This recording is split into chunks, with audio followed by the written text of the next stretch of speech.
A copy of Tomy is shipped. Do I spend more money on manga than you do? What? I'm thinking about, like, because you consume way more anime and manga and everything than I do, but do I spend more money on it than you do? Yes. Like, do you never contribute to the actual economy of that stuff you obsess over? I did when I was younger. You just stopped altogether? Yeah, there's no point. Because, well, actually, that's not true. I contributed a lot when I was in Japan. I bought a ton of manga in Japan. And a lot of other stuff, too. A lot of figurines and a lot of other things. But there's no point in contributing to it in America because I'm supporting a company I don't care about. Take that, someone. Funimation. Yeah, mostly Funimation. Shonen Jump USA probably is a company. They are, yeah. Shonen Jump of America. Shonen Jump America. Shonen Jump America. Jamaica. It's called Weekly Shonen Jump is the name of the company. Oh. Because the magazine comes out weekly. Hmm. It's also way cheaper to buy manga and... These away from the water. It's way cheaper to buy manga and anything, literally anything. In Japan? In Japan? Yeah. Yeah. Also manga in Japan. It's also way more cheaply produced. I saw some of those manga books. I have it. That were like tissue paper. Well, the Shonen Jump is printed on recycled paper. It's not in color. It's not in black and white. Yeah, your Shonen Jumps are like yellow, aren't they? Yeah. It's all just recycled paper because it's cheaper. Also, you can buy a copy of Shonen Jump. I got Shonen Jump I used to get it from Blockbuster, or I found my first copy from Blockbuster, and then I just started subscribing to it, and then I had this giant crate of it eventually, and eventually just threw it all out finally because there was too much Shonen Jump. Yeah. But I think I subscribed to Shonen Jump for like 5 years. That's so like what usually happens in Japan is like one Shonen Jump costs like less than $5 to buy for a magazine that has like over 300-400 pages of stuff, and they're big. They're big. Shonen Jump are not small books. They're like huge printed books. Yeah. And because it's all recycled paper, what the expectation is that kids, most likely, kids go and buy Shonen Jump, and then they collect about, like 6 months worth, 3 months worth, because it comes out every week. Collect like 3 months worth, and then you wrap them all up, you put them outside and recycle them. And then they take those recycles and then remake more Shonen Jumps out of them. It's just this infinite beast that feeds itself. It truly is. And it's one of the most impressive, it's one of the most impressively economical, friendly business models I've ever seen, because they still make a profit because all their paper's recycled. But then they sell it for really cheap, so kids buy it. So kids buy it in mass because it's so cheap. And then they just recycle that stuff that they throw, because the kids didn't recycle I can vaguely remember how far I made it in Shonen Jump because I subscribed. I found I happened to find it the first issue, which is like a weird coincidence. I just wandered into a Blockbuster right when they were shipping the first American issue of Shonen Jump, basically. Yeah. It was just a weird timing thing. So probably like 2000. And then I was like, ooh, this is an idea. I'll subscribe. Why not? Just get this with addition to my Game Informer that I was getting at the time. Except Game Informer you just get from having a GameStop account. So it was just an incidental thing I was just getting for like a decade. For like ever. Until eventually I just gave up on that too. Because I'm like, why am I paying GameStop? I don't even use them anymore. I can gauge how long I was subscribed kind of because it was the beginning of Naruto. And I think I want to say it was also the beginning of Shaman King and the beginning of One Piece. Like they were doing a bunch of different runs from their beginning. It was they put. No, I'm not saying they were new at the time. I'm saying they were specifically running them from the start. Yes, they were running. There's a bunch of popular mangas and a few other weirder ones, like Prince of Tennis, I think was in there. Yeah, and Hikaru no Go, most likely was in there, and they're all going through. And I usually read all of it. I didn't care about Prince of Tennis, but for some reason cared about Hikaru. But eventually they added Bobobo. And I couldn't read it. I could not bring myself to read Bobobo. It's just noise. Bobobo is somebody doodling in their notebook. Oh, you mean like how it looks artistically? No, I mean like the story structure. Oh, yeah. Like it's just random drawings basically is the entire comic. Yeah. It's like it's noise and I hate it. Yeah. But yeah, I was subscribed from the beginning of Naruto all the way up until they got to the Rock Lee surgery after the Gaara fight. And then they just like, you know what? We're going to just stop Naruto, and we're just gonna start Shippuden now. Yep. And I'm like, the fuck's wrong with you? Why would you spend like years and years and years because you slowly going through the whole backlog of the thing and then just be like, yeah, but no, we quit. You bought Shonen Jump. I think they released their first like issue of it back in like 2000. I want to say like 2005. I would guess like, yeah, probably like 2005 or something around there. This was like me reading. I was like reading manga through high school, basically. And by that point, Naruto's been out since 1995. Yeah. So yeah, they just were kind of like, well, Shippuden just came out, and we got to sell them mangas. So Shippuden is taking the place. That's some incredible bullshit, though, to pull. Well, to be like, if it makes you feel better, Weekly Shonen Jump in Japan didn't do that. Yeah, because why would you do that? Yeah. Like, you would think that maybe you're like, done with Prince of Tennis or whatever the fuck. Like, something else has ended. Let's just run both Narutos or something. The idea that you would run Naruto from the beginning all the way up until that point and then just say, fuck it, is the most baffling thing. But it's probably good for me that's just to stop there. Because I'm just thinking in terms like, like I talked before about my policy with like Bleach. Yeah. And like ever since Bleach, I finished the season 1 of Bleach or storyline 1 of Bleach or however the fuck, because anime seasons are weird and confusing, trying to tell where the cutoff points are sometimes. For long running stuff like that, yeah. But the first arc of Bleach sets up a status quo for what Bleach is. Then the second season is like, it subverts the status quo and does crazy shit, and it's a whole mission to save somebody, and like it's a storyline that is probably it's probably the best storyline of the entire show, period. Yes. But also it specifically builds upon and relies on you having done the first season, so that there's like there's like the relationships between characters and stuff like that, so it all works, and it's also like an escalation from there that fits. Yep. And then I just stopped. I was like, I finished that storyline. It had a satisfying ending, and I just stopped right there. Yeah. And Bleach went on for like decades more. Oh yeah. and now I hear about how he's like 17 different kinds of gods at once, and he's like every bloodline, and it's like, well, he's Jesus. He just gets every character trait at once, and it's like it's the same thing as like how like Goku would be like, now I'm a Super Saiyan, and now I'm a Monkey Man, and now I can merge with another person to become a mega double 2-person Super Saiyan, and my nephew is a time traveler, and like it just like so many bullshit things get stacked until the whole show's like unrecognizable and incomprehensible 30 years later. Yeah. It's like every long running manga now or anime, I kind of just hit a cutoff point where I just stop, and it's a good policy because they're almost all of them will just get worse at some point if they don't have a clear ending point they're planning on doing like within like 100 issues or so. Yeah. Then it's usually like, no, this is just gonna go crazy. Well, a lot of, I think since especially since the welcome back to Sit and Discuss, by the way. Yeah, welcome back to the podcast. We just kind of started talking. I'll find a part to start the video.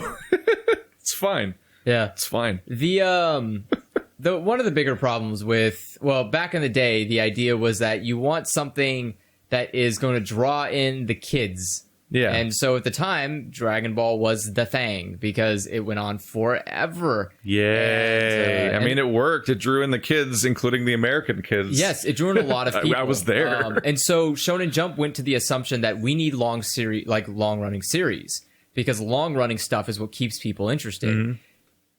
It doesn't work that way.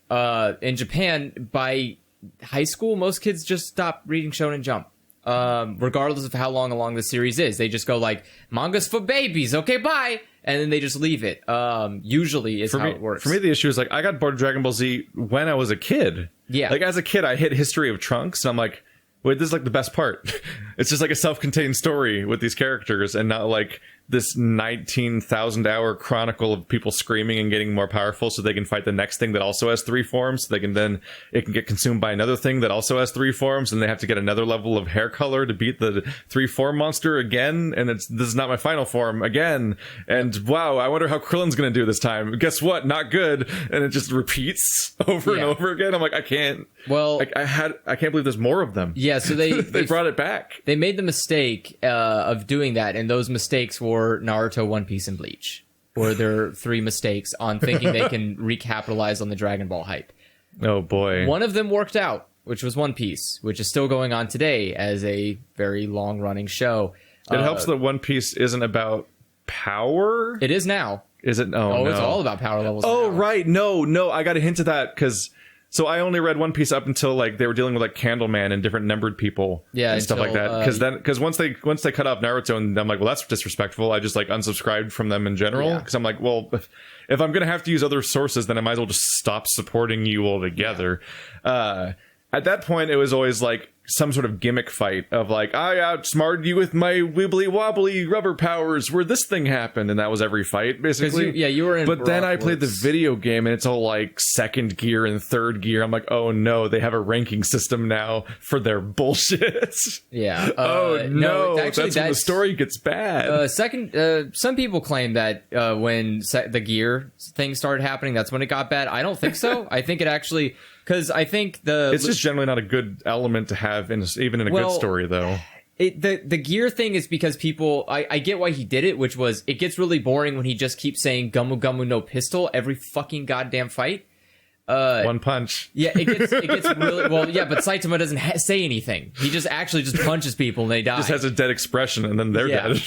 And so with One Piece, it gets really monotonous when he just says the same cycle of 5 moves over again. So he said, okay, well, let me add a second layer of moves. That was fine. I personally don't find a problem with it. It's just like gear second, and then there's just moves that he calls something else now. For me, what made One Piece not boring when I was reading it was that there was a big enough cast of characters that it didn't matter that Luffy had a limited trick set because the other people would take over on a regular basis. Yeah.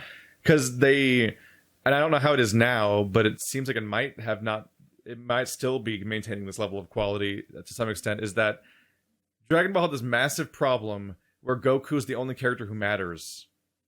And so, like, basically every other cast member, that's especially the humans, just don't do anything ever. They're just there to be shocked and get one-shot by somebody.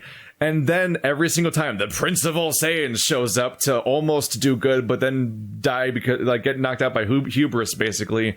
And get his arm broken by 18 or something like that. And like always these dumb ways he manages to lose. They just did that, by the way. Because they do it every time. They just did that. It's always Piccolo or Vegeta or both. Almost seem like they might have it, but then they can't beat the person or they change forms. Yep. And then Goku deals with the person because they're the only one who actually can. And it's just so boring. Yeah. It's like, wow, I can't wait for when Goku just believes in himself hard enough to win. Because it's like, because the entire drama of Dragon Ball Z is based around this completely incomprehensible metaphysical sense of power of some sort that artificially rises and falls mid-fight. So people that have been fighting for 20 episodes suddenly can do the thing that kills the dude. And I'm like, great. Like, it's the same feeling I got from the end of Wonder Woman. Yeah. Like, that's why I hated the end of Wonder Woman, was that the screen just is covered in like golden mist, and she's like, the two people that are seemingly immortal have just been punching each other for a bit, and then the one punch really matters, and then it's over. Which is also how Hulk is rendered in all movies, especially his 2 standalone movies, is like Hulk fights a yellow Hulk basically, but then the one punch really matters, and now the fight's over. I'm like, that was fun to watch. Great, thanks for that. It's more about the destruction, the collateral damage in Hulk, rather than the actual fight of Hulk. Because Hulk's fight, so much. I mean, Hulk's fight are literally, he does one thing, Hulk smash, and he just punches people. Like, you can't be more interesting. That's all he does. So, like, the only interesting aspect is the collateral damage. It's why I like... Which is how One Punch Man is so impressive, because he literally only does one thing, which is punch, but it's still interesting. Because it's all about the build-up to that one punch, not about the fact that it's not... Although eventually One Punch Man, at the end of Season 1, kind of just becomes the thing it's parodying. But that's the joke. Unironically. Yeah. I think the thing is that it wants to show you that, like, okay, look, we can do that. But see how dumb it is if it's literally 2 people just punching each other forever? For me, with One Punch, I just have this feeling of, like, it's over now. Like, they're making a Season 2, and I'm all like, but the joke's over. You finished the whole, like, it escalated to the final point. Now, I don't know if they can keep making more stuff without it just being the problem that everything it's parodying has as problems, which is that it's just repeating itself now and escalating. No, because what they started doing was they started focusing less on Saitama. Oh, so they said that's one thing you can do is pull the Goku problem of like escape the clutches of the character that's ruining your show if you focus on it too much. They turned Saitama into like, okay, we're done, clean it up now. That's all his character. That's what Sherlock did too. Is Sherlock, Stephen Moffat like hero worships Sherlock and Doctor Who so much that in his version of Doctor Who and Sherlock, that character is the only one that matters.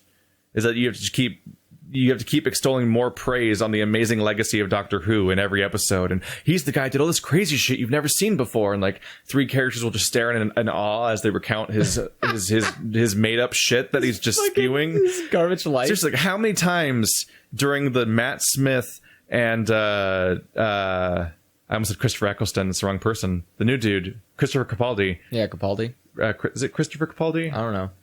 Peter Capaldi. Peter. There we go. There you go. During Matt Smith and Peter Capaldi's era, like how many times have you seen a scene where just some alien or person that's supposed to be an alien is just sort of staring into the center screen and just recounting how amazing this person is and his legend? Literally the ending of Matt like the fucking, remember when he goes to the fucking, like they're dealing with the impossible astronaut situation and they're just, entire parts of that are just people like recounting how he has to be saved because of all these amazing things that we've never seen before. Yeah. And like, there's like 50 of those scenes, and it just keeps happening. I mean, the finale. And they're only 13 episode seasons. The finale of when Peter takes over is literally the Doctor standing there being like, "What are you gonna do? I'm like the most powerful thing ever." And he does it like 3 times. It's infuriating. The same Doctor does it 3 times. It's how Matt Smith's story starts and ends. Yes, because it starts with his first episode is just telling the eyeball like, "I'm the Doctor, look me up," is basically his whole shtick. Yeah, and then the ending of it's like, "What are you gonna do? I'm protecting this place," is how his season ends. Yeah, and there's the middle part where he's at Stonehenge. And he does the same thing. But then also Capaldi does it because they were like they're doing it with the people that execute people with Missy. Yeah, and they're like, and he looks at like, yeah, look at my KD is basically what he says. Yeah. And then they look it up and they like run away, and I'm like, you can't just do this over and over again, which is the same shit they do with Sherlock. Is like in Sherlock, one of the big problems is that like Watson is supposed to be his sidekick that actually helps him with shit. Yeah, and they're supposed to be a team. But for 4 seasons in now, and Watson has done like nothing in the entire show. He just needs help all the time. But yeah, he has to get saved every 5 minutes. Yeah. Watson's like the damsel in distress somehow in the Sherlock series about co-oping mysteries. Like, what the fuck happened? Yeah, and it was like such a mess of a show that when they had the Watson wedding, the Watsons were getting married, and he has to talk about it, what a great help Watson is. So they have to make up new stories for that episode to show him being helpful, because he's never really been helpful before. Which, by the way, in case the 2 seasons up until that point, in case you forgot, Watson is like a military trained medic, so he's not like incompetent. He is a man who's seen action, who's been in combat. It just took until the moment that Sherlock was required to do a speech about how great Watson was that they had to invent scenes where he actually uses his medical training because he hadn't been the whole show. It's like an impressive amount of worshiping, but it's a weird. Fuck! I forgot how we got there. Anime. One Punch Man. Anime. So One Punch Man decided to because like I liked it was because of like One Piece. It's like I liked the other characters more than Luffy half the time anyway. Yeah. So I wanted to see Sanji and Zoro. Is it Sanji? Yep, Sanji and Zoro. San 4. Sanji's the cook, San right? 3, sorry. San is 3. Sanji's the cook, right? Yeah. Okay, I was trying to make sure if I wasn't mixing him up with the coward guy. Usopp, there we go. Usopp's fable. I had to make sure. Yeah, Sanji and Zoro. I always wanted to see Sanji and Zoro do shit. Yeah. And I was like, oh, cool. Zoro's gonna fight the conquistador man, and like shit's gonna go down. Like Luffy's just not gonna be in this episode. Like that was a good thing. Whereas like in Dragon Ball Z, fucking Yamcha and all these other characters, you gotta do your fucking background research to figure out why they're even in the episodes. Because the Dragon Ball Z just doesn't care about them, but they keep bringing them back. Well, it's not that he doesn't. I keep explaining this. It's not that Toriyama doesn't care. He just forgot about them. That's not caring. No, because he doesn't care about any of it. That's what I mean. He doesn't care about Goku either. That's you're saying he's not caring because he's not But I'm saying you're saying it's not that he doesn't care. It's that he doesn't. You're saying I know, you're just literally phrasing it as a synonym. I'm saying the only reason that like Goku and Vegeta keep doing stuff is because those are the only ones that he remembered because they're on the cover. That's the only reason he remembers these people. For me, what's confusing is that the characters keep coming back. It's not him that does it though. Someone else on the side is like, "What about Tien?" All right, there's a whole cast of characters that don't do anything that keep coming back every arc to not do anything again. And I'm like, But why? But why though? They could just retire. It's fine. You don't need to keep bringing them back. It's like there's a one character that genuinely got forgotten forever. Was it that one female character? Yeah. That was just forgotten and never came back. Yeah. Because they just all suffer that fate. But yeah, that's why that show suffers so much, is because it's like you're watching the same thing over and over. I read an interview between Oda, the guy who made One Piece, and Toriyama, and like Oda became a mangaka because he idolized Dragon Ball. He thought it was like so good, and so in the interview, Dragon Ball original.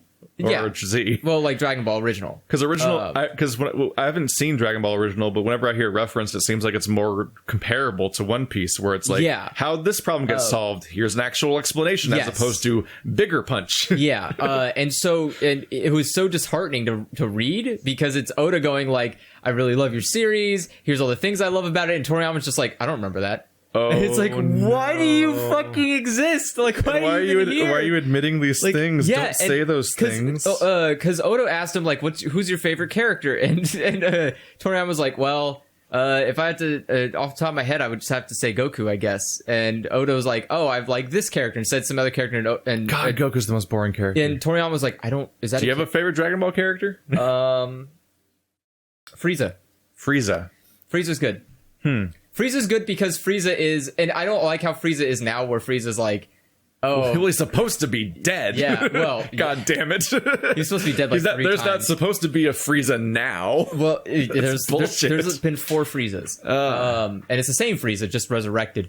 And I don't really know how that keeps working, because I feel like at some point the dragons just be like, look, man, no more resurrections on that dude. But the idea is, what I like about Frieza is that Frieza is genuinely a bad person. There's nothing. He's unrepentant about it. There's nothing about like Count Olaf. Yeah, like it's not like it's not like Vegeta, where Vegeta's like, I'm only a bad guy because I just want the Saiyans to be good again. Daddy issues. Yeah, everyone has daddy issues. Everyone's only bad because they follow a bad person, or because like they have to be bad to survive. Frieza's like, I just fucking hate you all, and I want you dead. And I will do everything in my power to do it. And he does. He literally blows up Namek. And is like, I don't give a I'm Frieza. What are you going to do about it? And Goku's like, I guess I'll scream. And then that's how he wins. And then he wins by screaming. But literally, Frieza's unrepentant. He doesn't feel bad at all. He's a sassy piece of shit to everybody. Like, at one point, that was a revolutionary and different idea. That, like, someone could just be pure evil? That your life would be just, like, everything's collapsing around you and your life's completely fucked. And then you just awaken a power within you and solve a problem. Which is like, it works once per anime. It does. Like, every anime could potentially pull that trick once. And they do. Like, because almost every battle in anime is about that. Like, Bankai was a cool moment in Bleach. The one time. But then but now he awakens a power every season. It also that solves the new problem. It also didn't feel that interesting when literally every other fucking asshole in that series was shouting Bankai 30 fucking times. Yeah. It's like, he sees like, Bankai. And like, Bankai was even handled cool in Bleach, because he has to have like a fucking spirit journey with his sword. Like, there's an actual thing that happens over the course. You didn't finish Bleach. No, I don't know about the dumb shit that happens later that ruins everything.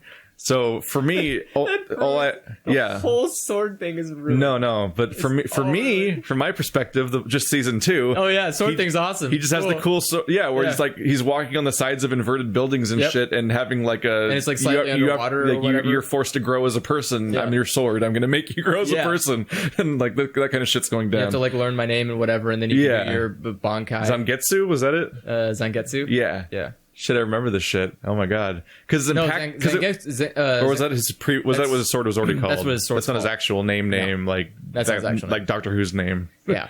I mean, the Doctor's name. It's not. Yeah. Like, that was impactful. If you stop there and never see anything else, Bleach can still be good in your head, and it still is weirdly good in my head because I don't actually know all the bad shit. Oh, it's not good. Oh.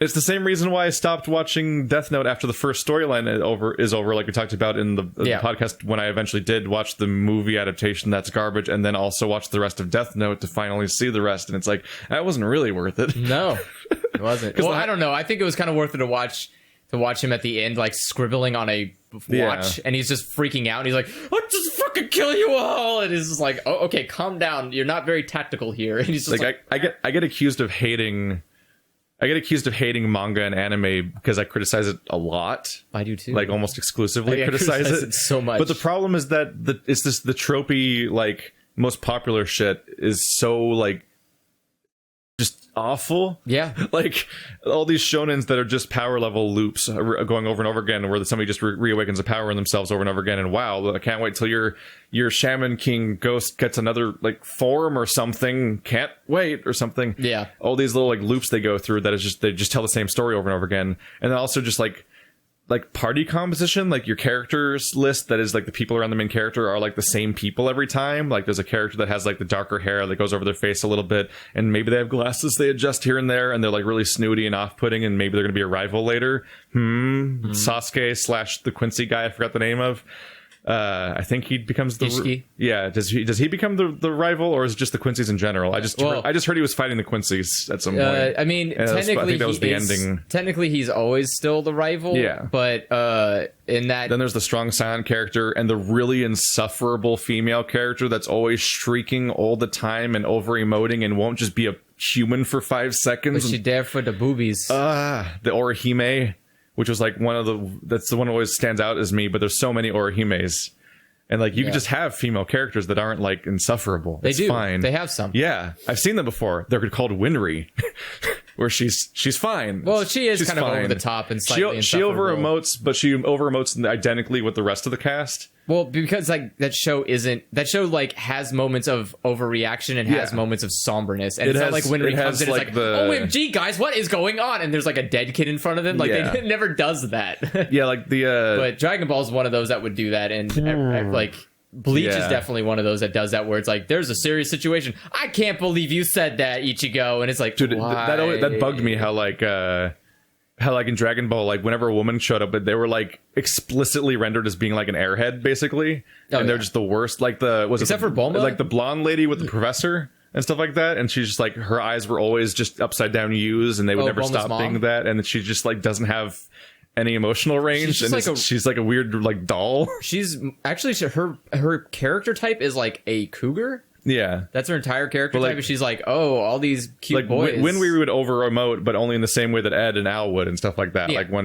when Ed's reacting to being called short and stuff like that. Like it's just like that was a thing that the show would do. Yeah, but it wouldn't be like there was a tone. It wouldn't be like the female sidekick character would just show up and then break the tone of the whole show because they are from a different planet from the rest of the characters. Yeah, like they need to be.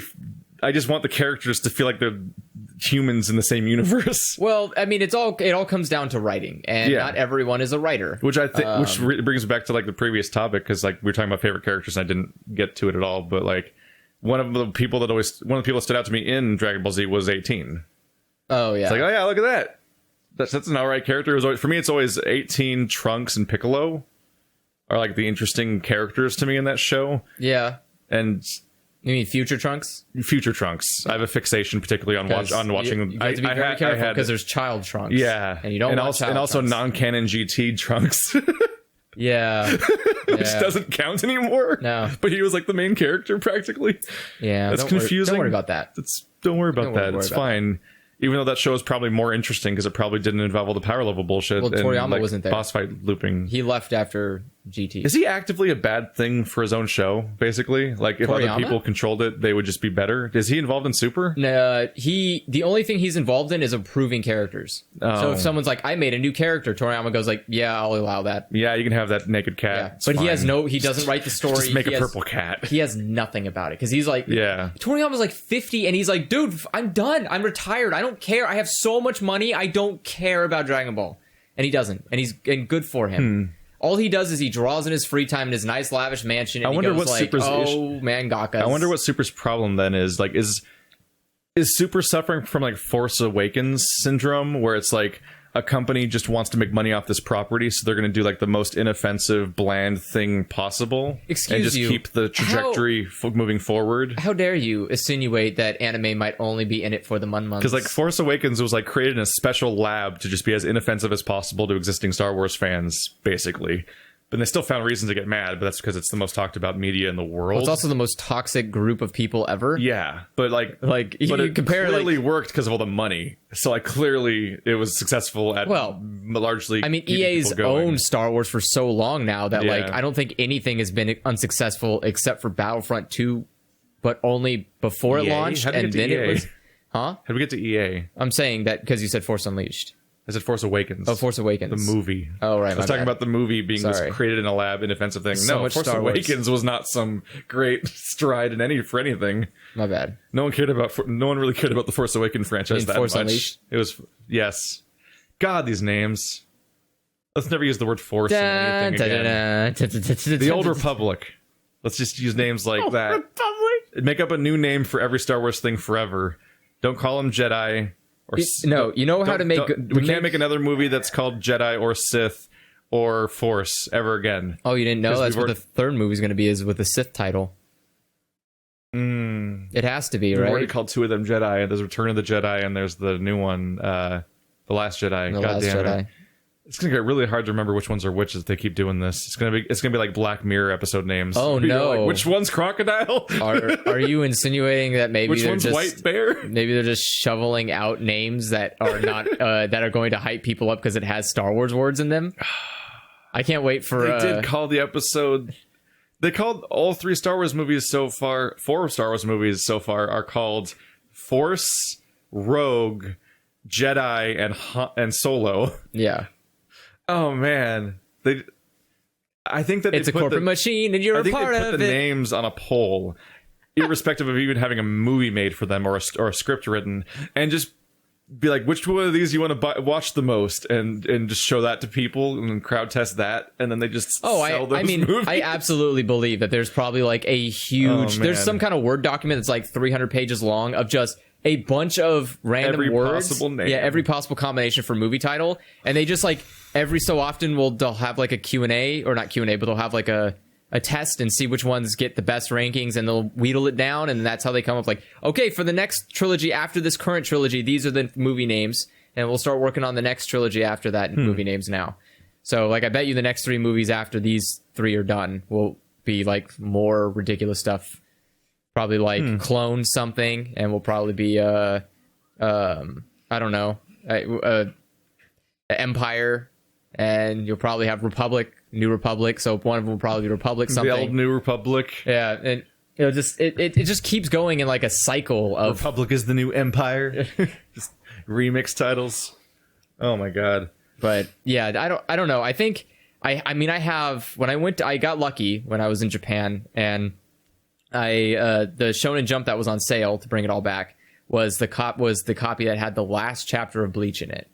Oh, and you wanted to just like, I bought it. You wanted to like cement that for yourself. I wanted to memorialize that I suffered. Yeah, you said that you wanted on your shelf just evidence that Bleach was dead. Yes, because I wanted. Like so spiteful. It's great. Oh, it felt so good to buy that, and I was like, yes, I hope this gets the most sales because people are happy Bleach is gone. They want to just wave it goodbye. God, there's nothing in my life I've hated someone for more than Joe for getting me to read Bleach. Oh, Joe got you to read Bleach? Because he left. He bounced after the second arc. He was like, I don't know. So he did exactly what I did, which is the good thing to do. Yeah, he was like, they were talking about vampires. If you're out there and you haven't seen Bleach yet, just pre-warning, just you have a good time, 2 arcs, and then just stop. It's fine. If you're watching the anime and you hit the vampires, you've gone too far, because that was the first padding thing, right? They after arc 2, they already had to do padding in the anime to match, and then didn't the anime get canceled anyway? The anime did get canceled, yeah. So the anime never gets finished. No, the anime is not finished. So you don't have to worry about like not finishing it because it didn't get finished itself. So you might as well just stop at the good part and never go back. Basically. I was so mad. I'm still mad Gangsta's canceled. I went through so far. I got through the anime. I caught up with the anime, and on the manga, I caught up on the manga, and I was like, Joe, how far are you? And he's like, I quit after the second arc. I was like, what the fuck? I fucking caught up on this shit. And so did you see did you watch Gangsta? Yeah. The anime version? I watched Gangsta. So you saw how it got canceled. which is that he's literally running from one side of the town to the other in a crisis, jumps from building to building, and mid-jump, it cuts to black, and then the show's gone forever. Yeah. It's like, fuck you. Yeah, but the manga's still there. Yeah, I know. And you have to remember I know. It was an adaptation where the studio went bankrupt or something. Well, yeah, but also anime only exists. But like that as that being the ending of where it cut off is like, fuck, man. That's one of the worst quitting points for a show ever. It's not even a season finale, really. Yeah, I mean, the thing too is you have to remember that there's a lot of anime that ends that way. There's a lot of anime that ends on a cliffhanger, and it's for selling manga. Mm-hmm. Because anime is basically a commercial. You're watching a 13 episode commercial for the manga. Why is there never an Uzumaki anime? What? I'm surprised there was never an Uzumaki anime. What do you mean? Just isn't one. I just thought that everything got. Whenever if it needs sales, it always feels like whenever there's a vaguely popular manga ever, like it just always seems to like just turn into an anime, and I'm always surprised when it just doesn't seem to have one. They just did the instead they just have like what looks like it was probably a bad movie. They just started doing this season. They did what's that guy's name? The what's the one who does the horror? The weird horror stuff? Junji Ito? Yeah, they just did an Junji Ito collection anime. He's the guy that made Uzumaki. Oh yeah. So his was it like a? It's every story he's written in anime form. Oh, I gotta see this. Yeah. So it's like they're doing it as an anthology. Yeah. So they're doing the micro stories. Yes. Because not as long term. Yeah, Uzumaki is a 19 chapter story, which I recommend if you're out there. I just finished reading the whole thing in manga form. If you, I mean, obviously people just read stuff for free all the time anyway. But if you want to buy it, it's just at Barnes and Nobles and stuff like that. It's also on Amazon. You can get it at Barnes and Noble or Amazon for like $15 to $25 with vaguely like rapidly oscillating prices because book prices are weird. Yeah. They put them on sale / at Barnes and Noble. When I've been to it, they had buy two get one free for manga. Okay. So I've been going. What I've been doing is I've been looking for manga that is like a finished like book. Yeah. Which is so rare. Yeah. Like so much of manga is like 5,000 chapter stuff basically, where it just goes on indefinitely forever. It's so hard to find like here's a single bound book that is the entirety of this forever. Girl by the Sea is a good one. Poon Poon is 2 books instead of one. I picked up Gyo and Uzumaki and a couple anthology books that are all Junji Ito. Yeah. And so I have a copy of Anagmara Fault now. Oh, nice. A physical copy of that. It's actually at the end of Gyo. Is it? They just put it at the end because they're like, Gyo's shorter than Uzumaki. But Uzumaki's great because it's like, it's this story of like spirals taking over the town. Yeah. And, like just the concept of spirals are like infecting people. And it's like, it's almost like it's a bunch of really small scale, like almost Twilight Zone-y, like creepy little horror scenarios. Then it starts escalating to slightly larger scale until by the end of the entire thing, you have like a Lovecraftian, like reality destroying problem happening. Yeah. And it just keeps escalating. It's kind of weird. More bizarre. Yeah. Cause it just starts off with like a person being a little bit erratic, and then it turns into like this apocalyptic nightmare, and you're like, what the fuck? Yeah. It goes crazy. Did you go and read it or something? Yeah. I read after I mentioned it. Yeah. The fucking hospital arc is fucked. Yeah. That's the highlight of the book for me, is like the 3 or 4 chapters that take place in the hospital, like halfway through, are like, fuck off with that entire idea. Yeah. So check out Uzumaki. That's pretty good. It's spelled exactly how it sounds. Yeah, Uzumaki. It doesn't have any of those pesky like silent letters that we get from these English versions of Japanese names. No. I think Uzumaki just means spiral. It does. It does it? Yeah. So it's just called Spiral, which makes sense. Yeah. So that was great. I'm looking forward to trying out. I've got Gyo and I've got All You Need Is Kill. Okay. I was like, let's just try that out. Even though I think it's originally a novel, but I got the manga adaptation. Yeah, it was probably a light novel first, and then got adapted into a manga, which is fine because they normally are. It's fine. I wanted to get like, I wish that was a thing that took off. I wanted to get like books of JoJo or Berserk to try them out, but they don't exist in like volumes of that kind. You can, but like that's my favorite way to read manga. It's weird I like reading manga in like a tome. It's weird that JoJo doesn't have it because JoJo is the perfect thing for that. It's divided into storylines where don't they jump eras or timelines or something like that? They jump timelines. Yeah, or not timelines, but they jump time. So it's like different protagonists or something, don't they? The sun. It's always a generation. So it's a generation gap. I want each arc as just like a book. I would figure they'd do that. That seems like a smart business decision. Instead, you say like, here's the first JoJo. It's like there's like 4 or 5 things that are all one color, and then a bunch that are different color. But I want books. Well, it's a satisfying way to read that kind of stuff. I don't want to have a shelf that's like 500 volumes that are like the shitty tiny ones. Yeah, like there's they did that for Sandman, which is not a manga, but it's the Neil Gaiman ongoing like comic series. Yeah, that's like his big tentpole thing he did. It was originally, I believe, like, shitty little 20-page bound comic books. Yeah. And then there's the volumes, which are like somewhat bigger. But you can get it, and you can get the entirety of all of Sandman in 2 omnibus. Yeah, they did that with... It's just 2 giant books that are all of it. I'm like, yes! They did that with Marvel Civil War as well. They took all of Marvel Civil War and put it into 2 books, like 2 big books. Which is like the only way you'll get me to consume something like that. Because I'm like, how the fuck do you keep track of all this shit? You go to a comic book shop and you plead. And I'll have to show you the manga I found, because I got a manga at random that I didn't know what it was. You just picked one off the shelf and we're just like, and let's go. Well, I had a list of things I wanted, but they don't stock Tomy at Barnes & Nobles for some reason. I imagine maybe it's got some really fucked up shit in there that they didn't want to put on the shelf, because there's some... No, because that's not true. Although Uzumaki was pretty weird, though. Yeah, Uzumaki has... Uzumaki has like some grotesque I just couldn't find Tomy anywhere, which I would expect to be stocked there, because it seems like the most popular one, because it's the most adapted thing he's made. Yeah. And it might have just been sold out. I couldn't find a copy of Tomy, and I was like, well, I already picked out 2 things, and the third thing's free, so I'll just grab this one. It's like it's like a little... It's a girl... It looks like a slice of life thing where it starts with an S, like SOL or something like that. Like it's a single word name that I've forgotten a little bit. And it's like some girl that's like fresh out of college trying to figure out how the fuck to have a life, basically. Okay. And it was like a single bound thing that looks like it's conclusive. I'm like, give it a shot. It has an ending, it looks like. So that's pretty much the first thing I look for. Yeah. That's what's great about Death Note. Death Note has an ending. Should have had an earlier ending.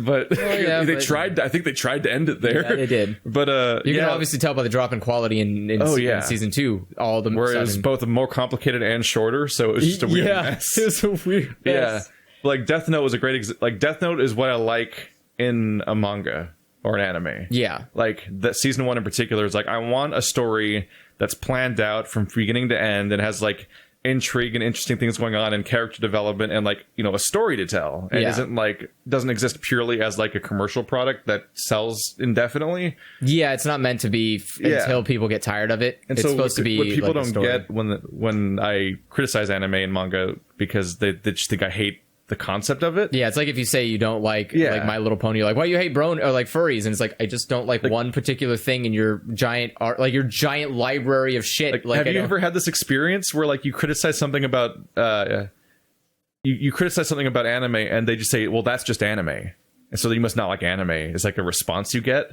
I've seen it and I don't understand it because anime is so much. It's literally a format for an entire media. You can't say that any trope is intrinsically part of it.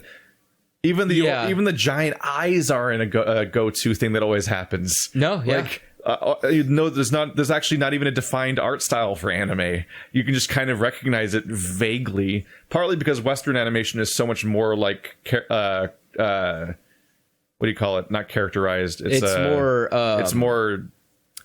I know what you're trying to say. It's more extreme, like the eyes are like what do you call it? Caricatured. It's more caricatures. Yeah, Western animation is usually anime way more tends to be more like tries to be human. Like they put them in human shapes. You don't have people with like fat heads and giant eyes. Shinji. I mean, unless you're looking at what's the one where he looks like he almost has like a butt for a face?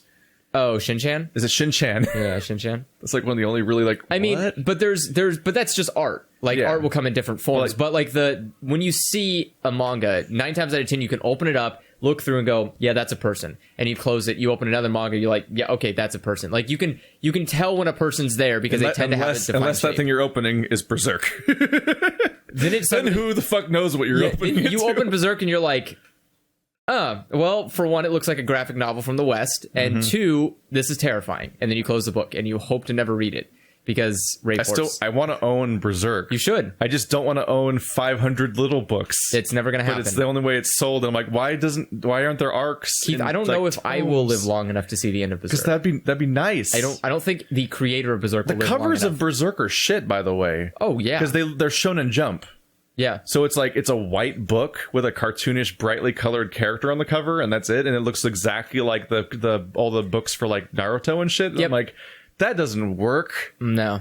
Like I saw, but they have to. I saw a big bound tome for like some kind of other like Western fantasy looking war storyline. I think it might have been called Claymore or something. That like it had a proper like cover that looked like it fit the tone of the show in some way. And Berserk is just a nightmare. They stopped. Berserk now has covers that are like all the new covers are Berserk covers. Like you look at them and they're very dark and they're very like you can see what's going on. For how long it's been running, there should be proper tomes. No, they had to do it that way in the beginning, and they never went and redid it because they're not going to ask that guy to go and retrace his old art style to make those characters again. Can they literally not make it the shape of those books? Basically, is it just like not possible? Well, he drew those covers. Yeah, but he can't redraw those covers because most of those covers are from an art style he doesn't do anymore. They can't use existing artwork or something. Or it's always him drawing the covers. That's how it works. Huh. Does anime ever do the Western thing where they have guest covers? No. It's always because the guest covers are super common in the West. Yeah, no. Like you'll get a comic book, and it's just the cover's just a different art style than the entire book on a regular basis. They don't do that because it's disingenuine, and that's not like... It's especially true for all the not Adventure Time, the other thing, Bravest Warriors comics are just like they're just like fan art. Well, I mean, same with the Rick and Morty comics, same with any comics that are like based on Gravity Falls comics are also the same way. It's like that too because it's just I think the problem is in Japan, it's when you are a mangaka, it's part of your damn job. You need to draw those covers, and you do that. Shonen Jump has covers that are special as well. Like One Piece, like most mangas have like posters inside of them. That was always kind of impressive. Is that the cover of Shonen Jump would always be like this monstrous like crossover drawing. Yeah, that somebody had to make. Somebody made that. Yeah, for every issue. And they just pick. They do like like a spin the wheel kind of thing. And it wasn't like an old school shitty GamePro cover or something that was like 17 photoshopped images of games all mashed together or something. But no, the reason they made Berserk look so bright like that was because no one would buy the damn thing. It was so dark and brooding that Japanese people were just like... It's a story that literally features a character that is known as a rape horse. It's a fucked up story. It's a fucked up story, but Japanese people don't want to buy a thing that looks fucked up on the cover, which is why... I love the covers for Uzumaki and Gyo. Have you seen them? They're just like black with a logo, and like one of them has a spiral, the other one has like a blood spatter and stuff like that. That's why it works. Yeah. Because it doesn't show anything. Berserk shows stuff. You can't like... Berserk covers now usually have like guts like in blood, and he has the sword, and it's like, that's a little violent for me. But you know, like people in Japan... That's a little violent for me. Yeah, but in Japan, if you go and buy, like, say you want to buy Spiral, you buy Uzumaki, you look, you're like, well, it's just a black cover with a spiral on. I guess it's okay. And you open it up, and the first page is like a guy going like, blah, blah, blah, and you're like, oh my god, I didn't mean this. I'm just imagining Uzumaki in the context of like my childhood, of like if you got it as a kid. My mom controlled the media I'd be exposed to, but while she understood that movies had ratings and could be for different ages. She had no idea for like video games or comics or anime. Like if it was a cartoon or a video game of any form, it was for kids, period. Yes. So like I'm just imagining like somebody my age with that kind of mom, like just getting Uzumaki. Yeah. And reading through that as a kid and be like, ooh boy, like just that scare halfway through, like, what the fuck are you reading? I mean, it's weird because there are like Death Note was for kids. Yeah. Different cultures kids though. Well, yeah, I mean their cultures kids are not like their culture's kids tend to not be sheltered by evangelicalists that are like, you can't talk about the sex and you can't talk about the drugs and you can't talk about the violence. What's safe or not, basically. Yeah. Japan's just like, you can't talk about, like, basically Japan's thing is you cannot let people see vaginas and dicks. And that's like the only line. That's their line. Their line is like, no. And you can't show like... Have you seen censored like dicks and stuff like that? Yeah. On like manga looking things, and it's like... It's just mosaic tiles? Sometimes it's confusing. Sometimes it's a weird series of like lines over it, and then like a triangle, and I'm like, what? They don't draw. They don't draw them. I'm just like, how did you get to this location with your censoring? It's well, what happens is they don't draw dicks. And they just like make a vague... They put the mosaic over it, but the problem is like the mosaic is based on literally just drawing a Ken doll. So the triangle you're seeing is just the person going like, and that's the body, like, and that's the legs. Most confusing. Oh yeah, like, it's weird, especially because the law is from like way long ago. It's such an old law that exists, and no one will repeal it because it's one of those. For some reason. Well, it's kind of like how it is in America, where people are like, "But think of the children." It's like, but the children don't care. It's the adults are the ones who care. It's always the adults obsessing over what's going to affect their kids. Like whenever I hear somebody, like, especially when you're talking about like legalizing gay marriage and like questions like that, it's always like people say things along the lines of like how do I explain this to my kids? And it's like, your kids don't fucking care. Your kids aren't like. First of all, it's really easy to explain, but two boys love each other, and they most kids also don't care. No, kids don't care. That's kind of like you just say, instead of a man and a woman loving each other, you just say when two people love each other very much, they get married and do the same shit that my mom and my wife and I have been doing, which we also don't explain to you anyway. No, because like they're not. Like, that's the weirdest thing too. They don't explain how you came into existence because they're afraid of you knowing how sex works. And it's like, but then you can't be upset about the gay people because you won't even explain heterosex to people. What do you want? If your kids are so young that you're still afraid of explaining gay people to them, then they're also probably still so young that they don't understand what you and your wife do. They just think that like two people are just together, and they don't really know why or how, and they really haven't thought about it so far all that much, probably. Spoiler alert: kids don't give no fucks about how. Ever. Yeah, kids don't give a crap about how bodies work. No. The only thing that matters to them is can they eat more candy, and the answer is always yes. And so like that is all kids focus on every single day. They'll ask you questions, and you could tell them the stupidest shit, and they'll believe it in a heartbeat. Mm-hmm. And you know why? Because kids have no idea. They have no idea how the world works. And that's your job as a parent to teach them. So if you tell them, oh, two people just like each other, they get married. Okay, now the kid just believes that. Yeah. Like that's... like Santa Claus. Yeah. The thing that we tell them about so that they can learn not to trust people. Yeah. What the fuck is Santa Claus? We just collectively agree to lie to our children so that they can learn.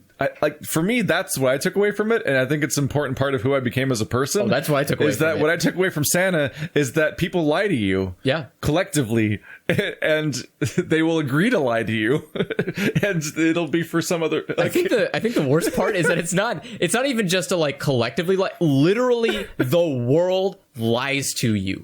Like every media ad, every mall you go to, every single fucking thing in Christmas time has a Santa on it, and every child is just led to believe that somehow Santa is like learning Santa's not real is a very literal loss of innocence. Yes, that affects you for the rest of your life, which is good. It's fascinating because it builds bitterness in a way that should exist. But the reason I brought that up is like I'm sitting here thinking like, I think for this podcast I think we're just gonna be just fine, because I was thinking about like how we're gonna come up with stuff to talk about every week, and like none of the topics I was thinking of was let's talk about anime for 50 minutes, but that happened, and I was thinking like I was fucking thinking like I'm gonna ask you about I was gonna come in and ask you about your Christmas or something, and so I'm thinking of Santa Claus in the background, but I think we'll be able to talk like it's just like what we did after every recording session every week was we just sit here and talk for like an hour or two anyway, so might as well just make videos. So let's move on to community. Since topics. We're like an hour in, we might as well take some viewer questions. Yeah. I'm just doing this in chronological order basically right now. That's where names are. I'm not used to looking at actual letters from people in my phone yet in this new interface. So Goose Dotka? I learned so many difficult names via the community. It's because your entire community isn't just in. So I saw at Timecode that Andrew stated he hates furry stuff. So please talk about why you dislike furries, or just about furries in general. Bash me, daddy's heart. Alrighty then. To answer your question, I don't hate furries. I just don't care about them, and I don't see the need to be so extremely caring about it. it's not a thing of in my head, it's not like being gay, where somebody who feels a certain way because of just how they're born. They also sent me 9 Nekojishi pictures. Great. It's for me, like being a furry is a conscious choice you make. There is never. So you're like, because you're not born that way, you're free to like bash on it. Yeah. I can't like, in my head, I know I can't discriminate against somebody who wasn't born feeling that way. You're never born feeling like you want to fuck animals. That's just not how humans are built. So it's just, that's how it works. Like a human wanting to fuck another human regardless of their gender, I'll believe it because we're all human. I don't believe someone comes out of the womb and goes, I want to fuck dog. Like, no one wants to do that. That's not how it works. I want fucked. I want fucked dog. I just think of that bird that like turns to the camera. You want some fuck? Oh, you mean the one? And then they fucked. No, the other one. The other bird that says bad things. Yeah, that's the cartoon one that was like clipped from a webcomic. Yeah. But there's one that's like just like some sort of like raven or something, just turns like looking in a direction, then turns straight towards camera, like with like so that its beak is just like a circle now, like it's perfectly on point. And it's just you want some fuck, where it's like you is just a U and want, like it's all spelled wrong, SUM and everything, FUK. Yeah, it shows up a lot in dumps. So basically, I don't hate furries, I just don't care. I'm indifferent generally. I get confused when people are like, ew, this furry thing. And I'm like, you mean anthropomorphic characters in a video game, which they've always had that?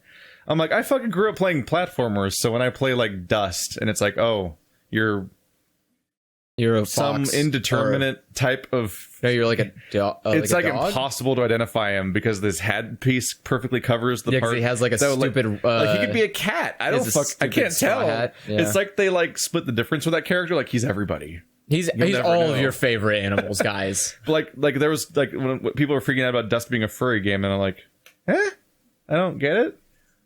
Like yeah, also, it's not I'll really. I'll play Dust and I'll play Stories. Stories is great, and like having the protagonist be like a fox man is just like another caricature you can use. Yeah, and I think it's I think those kinds of characters, which Disney's been using forever for a reason, basically. Yeah. Those like not Fox and the Hound. Yeah, it's Sebastian. I almost said Fox and the Hound. Like Robin Hood and all that other stuff. Yeah. They've been doing that shit for all this time because it's useful in a similar way that sci-fi is useful, which is to let you experience these human scenarios in a way that goes past your preconceived biases of people. Yeah. By having them not be represented as any kind of person. Like, is that a white person, a black person, or like what kind of person is that? It's a fox. Ronaldo's a fox, and he's gonna go try to do this branching storyline through Path of Destinies to try to figure out how to save the world from, what was the villain? Was it an owl or something? I don't remember. I don't know.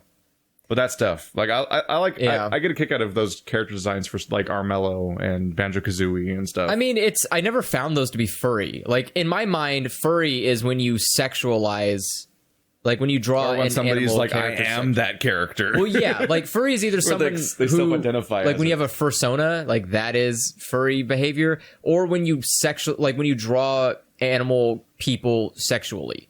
Like if you give them giant boobies and you make them very like basically which you will find very fast if you are a YouTuber who has a tendency to not have safe search turned on all the time and is maybe making thumbnails for that popular video game you just started playing, and you're like, oh, people got to this one already, huh? It's fucking, that's some questionable you put a lot of work into that ukulele drawing. Yep. Yeah, that's like that's the only part I hate, is that like that's the part I hate about it. I don't care about that's the not often discussed part of our job, is when we're making a thumbnail and just the search results that we're looking through are like, okay. Like I made the discovery at the beginning of my channel was as I started doing Demon Souls. And I'd be like, let's make a video, let's feature the boss in the thumbnail like throughout the series. Because when I thought I was gonna make a new thumbnail for every video, which is a nightmare. It is. And boy, oh boy, there's somebody who drew some redheaded lady that she just fucked every single Soulsborne boss. An individual painting of each one. Like, that is work that goes into that project. I mean, it's somebody's fetish. Those people there's creatures that have skulls for heads, so I'm just like, what? Like, Capra Demon and Tauros Demon are like they have skulls for heads. I guess it's like drawing like Ghost Rider porn, but it's just weird when you think about it, because you're like, I'm spending too much brain power trying to process what the creature is, even physically at that point, and then trying to distinguish even if it has genitalia, and if it did, what, like, which parts are bone, and if is it male, is it female? I don't even know if this thing's asexual. Like, it could just be a no gender and creature. Then you just go down the thought spiral of like, oh, now I'm thinking about like Skeletor was a man that had like yeah, he man, and he's got a skeleton head, like and a hood, huge package, but he has like he had giant pecs. He's like this built ass dude that just has a skull head, and I'm like, where's the boundary of that? And has the boundary work? Like, and then it's like the same question you have about like horns on a deer. You're like, that's sticking out of your skin. Like, how's the part of where it sticks out work? Does the skin like? Was there like transition between the two, or like does the skin like? And I'm looking at my fingernails, like I'm trying to figure out how deer work. It's kind of like how fingernails work, actually. And I got there from Demon Souls porn. Yeah, it's like how your fingernail doesn't have doesn't grow hair on it. It's kind of the same thing. It's just bone, or just I mean not the bone itself, but like the part where it comes out of your body, and like there's a break for that and a transition of some kind, and like, oh, that's weird to think about. Kind of like the weirdness of how like our fingernails somehow are moving and growing outward, but also sticking to us because the bottom of it's like stuck to you. Yeah, and it's like it's really. I'm turning into the juggalo thing with the magnets. Like, I want to know how they work, but I don't want a scientist to explain them. I just want to know. Like, I don't want the actual answer. I just want to like intuit the answer. But so that hopefully that answered your question about furries. Thanks for filling up my hours with boring. Oh, no. Thanks for filling up the hours of my boring, shitty, and pointless life. I was like, I thought they were saying, like, thanks for filling up my hours with boring, shitty, pointless content. Wow. And I was like, God damn. God damn. Old barrel's firing. Let's see here. Wait, was that it? Just someone saying thank you? No, that was the end of the question. There was more. Oh. Well, you're welcome. P. Chen Dev asks, hey guys, do you have any crazy obsessive fans? Share your stories. You would never want to... The problem is you'd never want to answer that question. You would never want to give an actual explicit story, because then you're just like... calling out somebody. Publicly shaming somebody. Yeah. I don't think I mean... I'm trying to think. I think like maybe once there was a really but I can't really tell if it was like for me or for both of us, or for what at the same time, because that was like like years ago on the channel, so it was before you had your own separate channel. Oh, so that's, wow. So the first 2 years. Yeah, so that's why I'm like unsure about like what the situation was. The timeline's confusing to think about. Like now for like 2/3 of the full duration I've had the solo channel. Yeah, like I still think of it as the new part. Oh yeah, and like in the equation, but like. Yeah, the before the solo channel was just 2 years. It's been like 4 years since then. It's like, that's weird to think about. Yeah, so I don't know. I don't think I've ever had a fan personally for me be like overly zealous about me. Most people are just kind of like, yeah, Andrew's a piece of shit. He's just a creepy skeleton. Yeah, I just watch him because he's weird and creepy. I don't know. I think the best thing to talk about is just the general concept of what leads to this happening is like this. It's a weird thing where you can make massive amounts of content. Yeah. Like, it's one thing for Brad Pitt, like he might be in like a movie like twice a year or once a year or something like that, and like still people can get obsessive over that stuff. But that's even in the context of I'm fictionally playing a fake person that's not myself in everything you see me in, and so you have no idea who I am. Yeah, all that person is like an appearance and a voice or something. But YouTube content nowadays, it largely encourages you creating a ton of content, and it's supposed to feel personal. And it's supposed to kind of be either you or some part of you that's being emphasized or something like that. So it is kind of oddly personal. So you can get this feeling like you know a person. Yeah. But it's a super one-sided thing. Oh, like, yeah. I've been consuming Rooster Teeth content since I was like... a wee lad. When? My first episode was Best Laid Plans, which was season 3. Was it? That's the Battle Creek, the Beaver Creek episodes with Sarge and Caboose.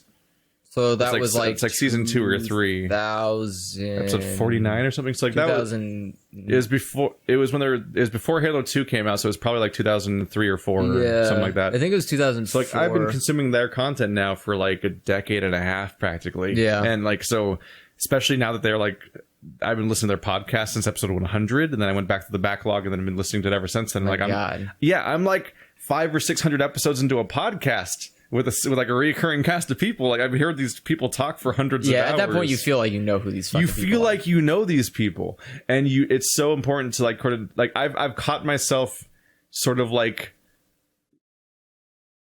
kind of responding to podcasts sometimes.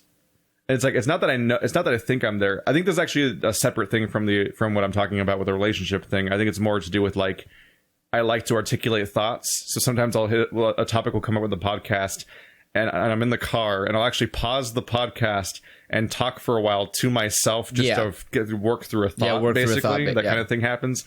But yeah, like I've listened to so many podcasts continuously with some of these people that I've like, it feels like you know them on some level. Yeah. Especially when you feel it. One of the weirdest things is like even watching the transitions happening. Like Barbara was on Internet Box podcast before she even joined Rooster Teeth. And I heard the conversation about her talking about that she's getting a job there. Then she transitions to Rooster Teeth, and she's on the podcast there, which she's now been on for like half the run of probably or something. Like, and she has her own podcast too.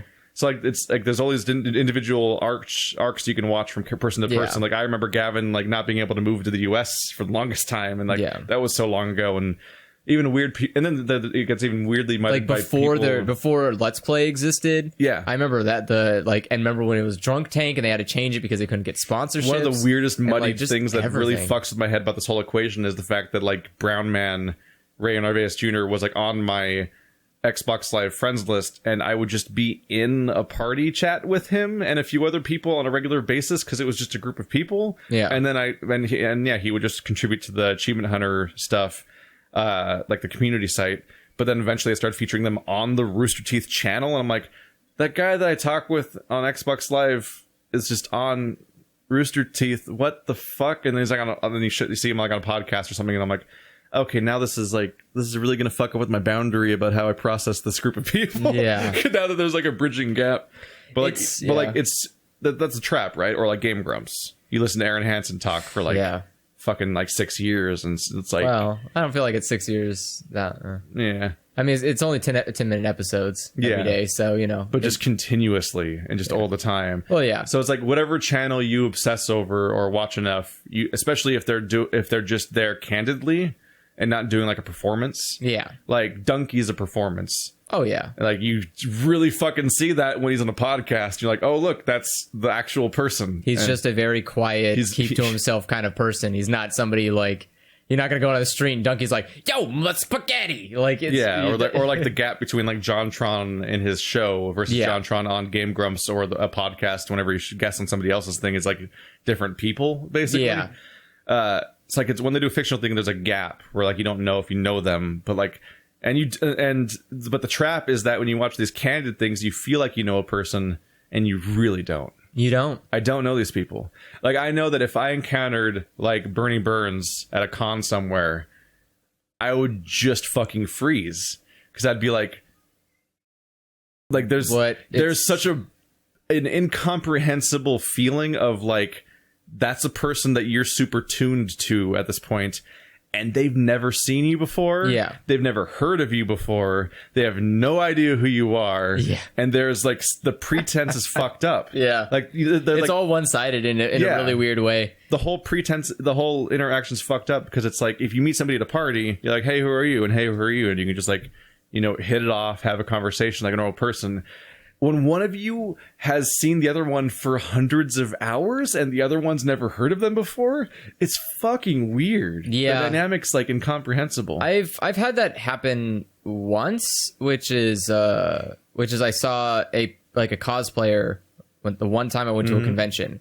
I saw a cosplayer that I follow for a long time, and but my instinctive reaction was like, well, what do you do? And so the only thing I could come up with was I would just walk up, say hello, really nice costume, and then go away because there's nothing else to say. I'm not going to comment about like, oh, that was cool that you took that picture the other day. No, I don't.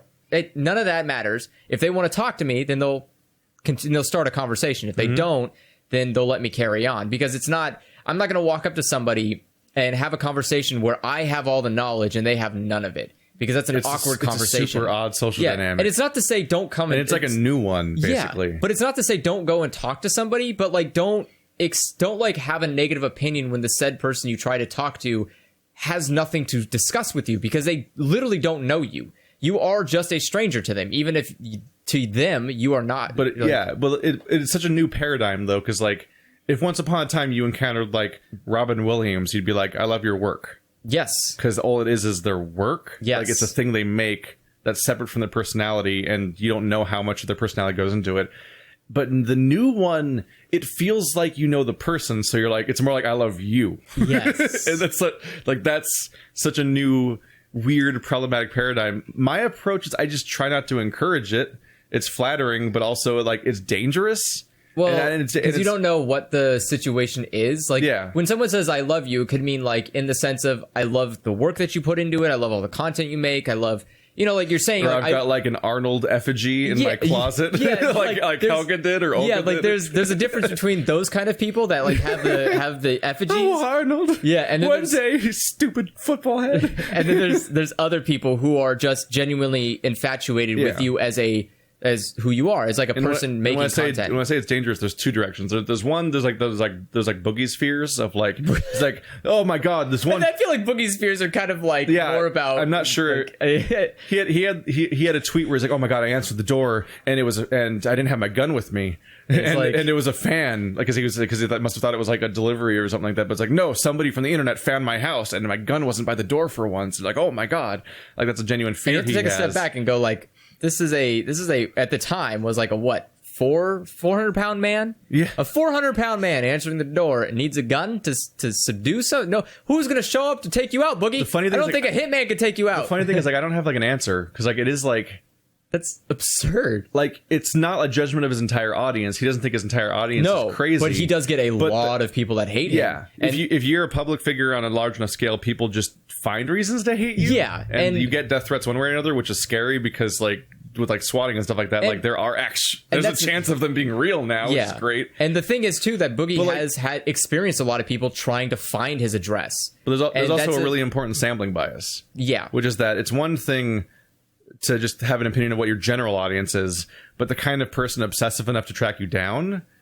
That might mean other things. That is so literally. Like, I can see why he'd react that way a little bit. That's literally a coin flip. That's either someone who vehemently hates you or vehemently loves you, and it's a very scary coin flip because one of those could end up getting you killed. Yeah, and the other one could just get you somebody that won't leave your home without calling authorities. But this was a little incidental because this is like I wanted to explore this thought because it's like it's the implication of me saying it's dangerous. Yeah. But the first thought I actually had when I was saying that this is a dangerous thing, this whole like the obsession over a YouTuber type thing or Vine star or other comparable things, is that you have the other side of the coin, which is there are people that will manipulate and abuse their fans and take full advantage of it. There are some really fucked up stories of people that obsess over a particular like Vine star or YouTuber or something and just like get horribly taken advantage of. And it's like, no, fuck, the dynamic there is so fucked up. So like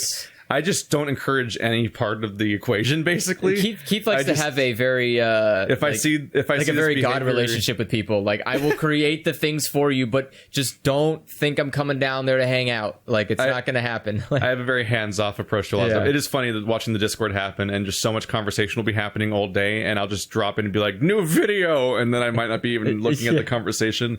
Other times we'll take part in the conversation, but it's usually like I will be talking about like a form of media or like talking about a topic that is separate from me and them, just because the personal conversations can get weird. But also, like, frankly, the Discord is like, I like looking at it and having input here and there, but fuck, it's always on. It's doing like the Discord is 24/7. And I'm like, I got to work at some point and sleep at some point and maybe stand up sometimes. So like keeping up with the Discord is like very difficult. But we do have a Discord. You can check that out. And he's got a Discord, which is different. And it features features the same people.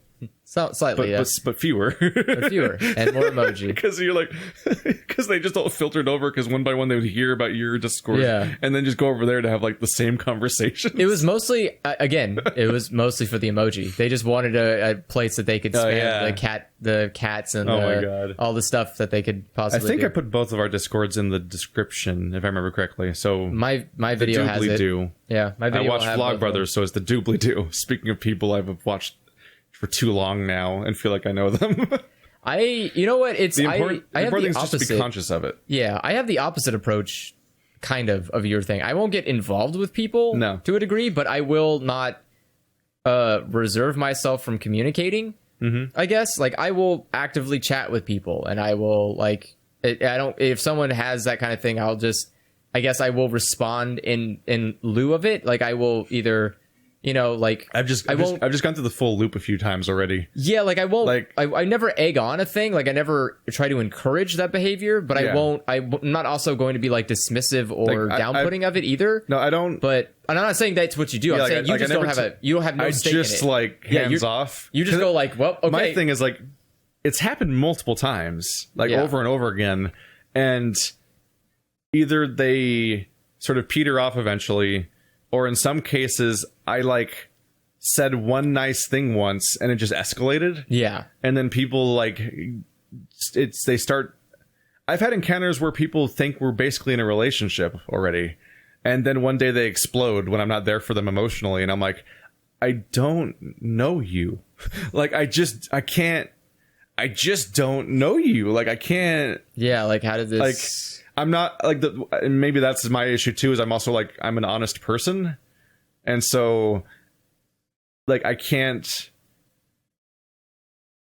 force myself to give like a Hallmark response, like a greeting card response of like, oh, get well soon. Like you're like come up with a big, like manufactured emotional response to somebody going through stuff or something. And like, I'm like, you should, I'm like in my head, I'm thinking like you should probably confide in people in your life, or seek therapy depending on what spectrum the problem is in and stuff like that. Like real people are what you need in most cases, and not like processing stuff via proxy people. Yeah, I mean, it's weird because on the other hand, like I've done the opposite situation with people myself. Like that's how me and Naya became friends, is that I just kept seeing what she said on Discord while I was recording and doing stuff. And then eventually I was just like, start talking to her about, so she's like, I don't know who you are.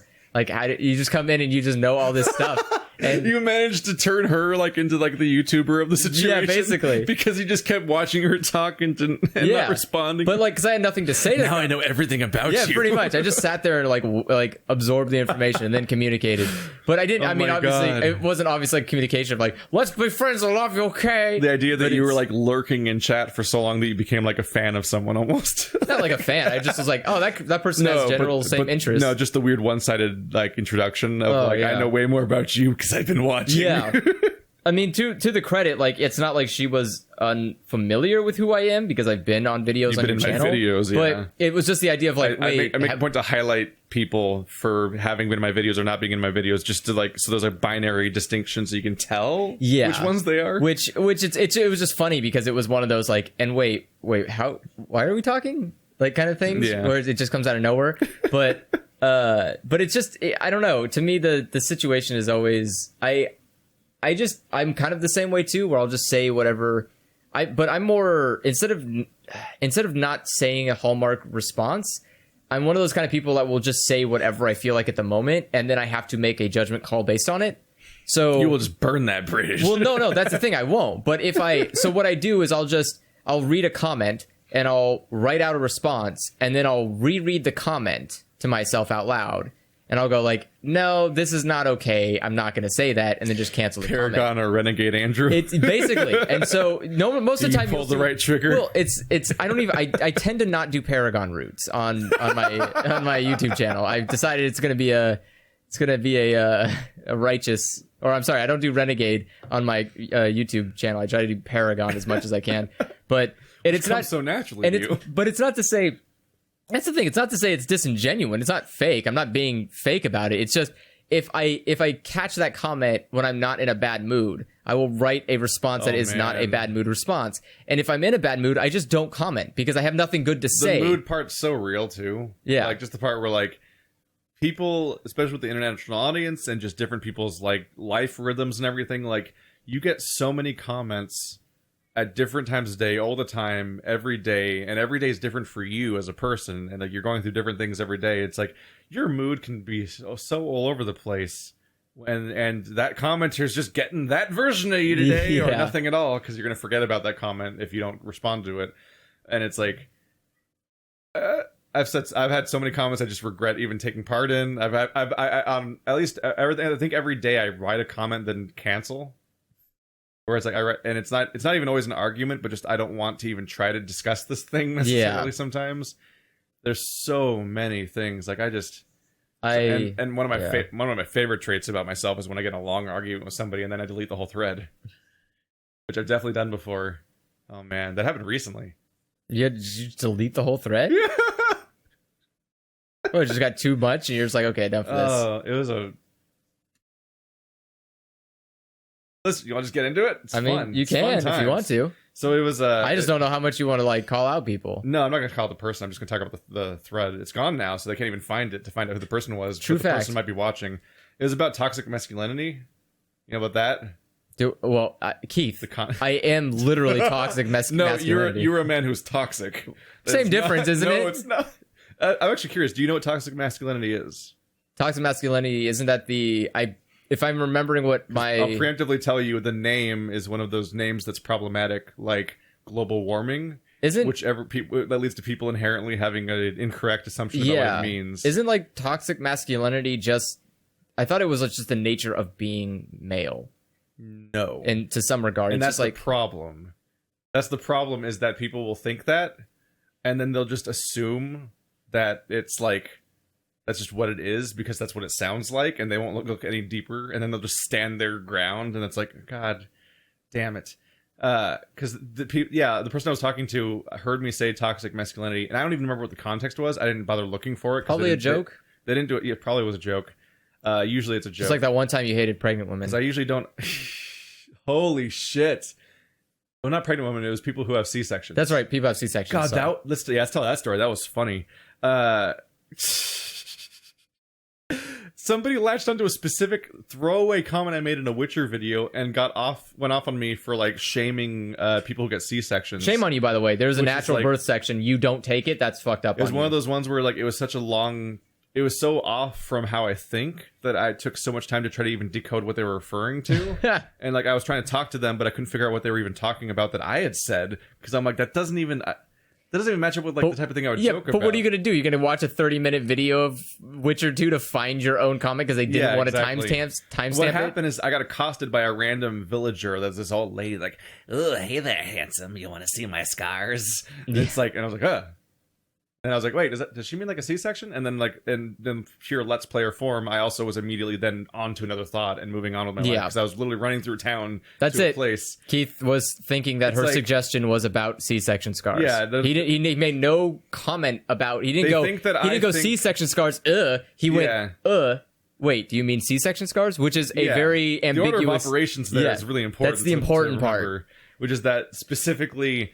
I was because you're like, you want to see my scars, which is just a creepy fucking comment. It's not an okay thing to say. Random, and I was like, wait, I wonder if she means like a C-section or not? Because what other scars? Because you're like coming on to somebody, which is like a weird suggestion of like where the scars might be or something. Yeah. So it's like I'm like extrapolating a little bit. Then I'm also moving on to like Geralt's gotta save the world. Like I'm just moving out of my life, and they think that I'm shaming. Anybody who ever takes a C-section, it's like, because pregnancies can be life-threatening and all these other things, and I'm like, fucking, you're on a different fucking world than any of the thoughts I was having, and you're like offended over a thing that's not even happening in this video.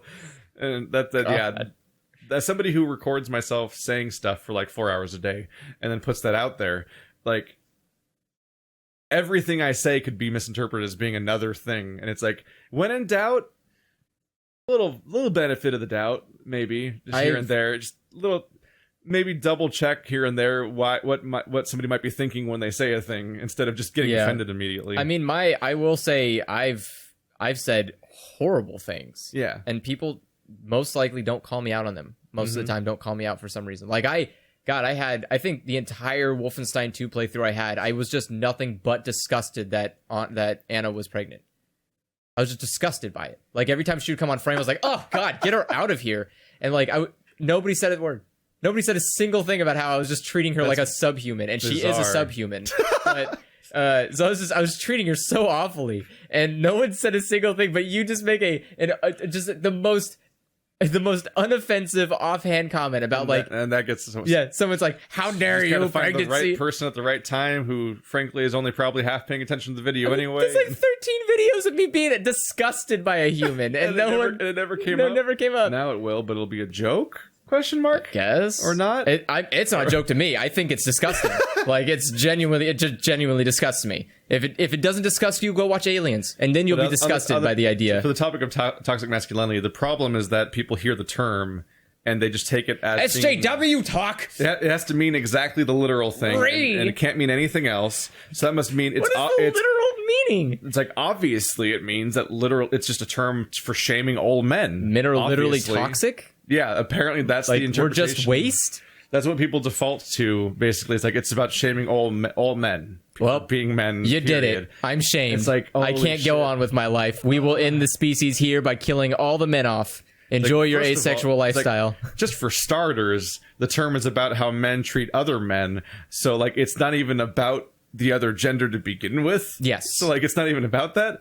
But, like, and, like, once you read into toxic masculinity, you pay more attention to it, like, there's a decent chance you've encountered it yourself and you can relate to it, and it's actually helpful information for processing a specific thing, and it's a term for dealing with how people treat each other that should be treated. Because, like, it's actually tied to the reason why, one of the many reasons why men have a higher suicide rate.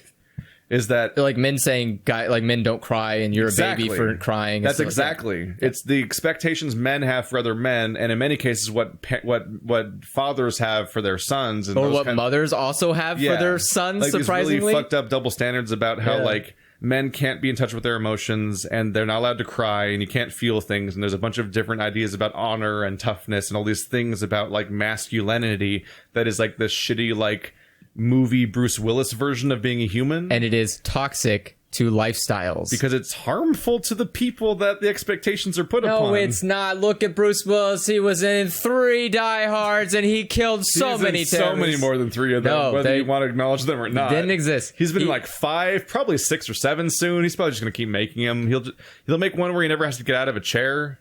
Because he's done movies like that, like Fire with Fire is a movie where he spends half the movie sitting behind a desk because like they clearly had him for like a weekend, and they like we're gonna put him on the fucking cover. We're gonna put him on the cover. He's not even the protagonist, but he's just gonna be on the cover because he'll sell this movie. Whoops, Bruce Willis. But lazy fuck. I don't know. I mean, I think it's toxic if that's not the way you want to be. If that is the way you want to be, it's not toxic. This but weird, like self-harming, like I have to cut off all these parts of my personality because they're not. I mean, if expected of me as if you want to be a samurai, you can't be crying on the battlefield. You want to be a samurai? Like, look, I can't. I'm sorry, but I don't want crying samurai. It's not. It's not very tough. All right. Now, if you're gonna be every depiction I've seen of a samurai is like going through so much emotional turmoil and all this crazy shit's going on. I'm not saying they can't have emotion. They just can't cry. I didn't say they can't be like sad. They just can't. What if cry they're the last samurai? Technically the last samurai was white, so he can cry all he wants. He's not a real samurai. That was the most frustrating conversation though, because I was like, no, seriously, like just look into it for 5 seconds. You can find so much useful information about what this actually means, and you won't be running around looking super stupid in front of people all the time, fighting against like a fake version of a word that isn't real. It's like, because like I was having a conversation with somebody that's like the equivalent of like the congressman that walks into Congress with a snowball and to prove that global warming's not real. And it's like, but you don't know what global warming means. You don't know what it means. You think that if cold exists, it's over. No, that's not what it means. I have seen so many pictures of that shit where it's like, it's like, oh look, it's snowing in Texas. Global warming's real, right? To shift to climate change because global warming was such a damaging term for that concept because people were too stupid for it. Thanks, Al Gore. You really helped us out. Oh, so many words are ruined by people being too thick to just acknowledge it. And one of the most frustrating things is it thickness or is it trolling? At some point, people are just trolling, going, No. it's cold outside, it must not be global warming. The climate change stuff is super not trolling. They actually... No, I I'm not know saying people I'm not who saying the climate actually change. I'm think saying it's real. I'm saying the people that perpetuate that, like, oh, it's cold outside, Yeah. so it's not global warming. Like, they're just trolling, right? They're just being assholes to be assholes, and then people latch onto it. Except for the ones that mean it. Well, now people mean it. I mean, in the this- beginning, when people were like, it's not global warming, it's the polar ice cap's still there. It's like, yeah, Antarctica didn't go away. Like, what the fuck do you like? I was like, it's an El Nino year, you fuck. This happens like every 4 years. This is normal. God damn it.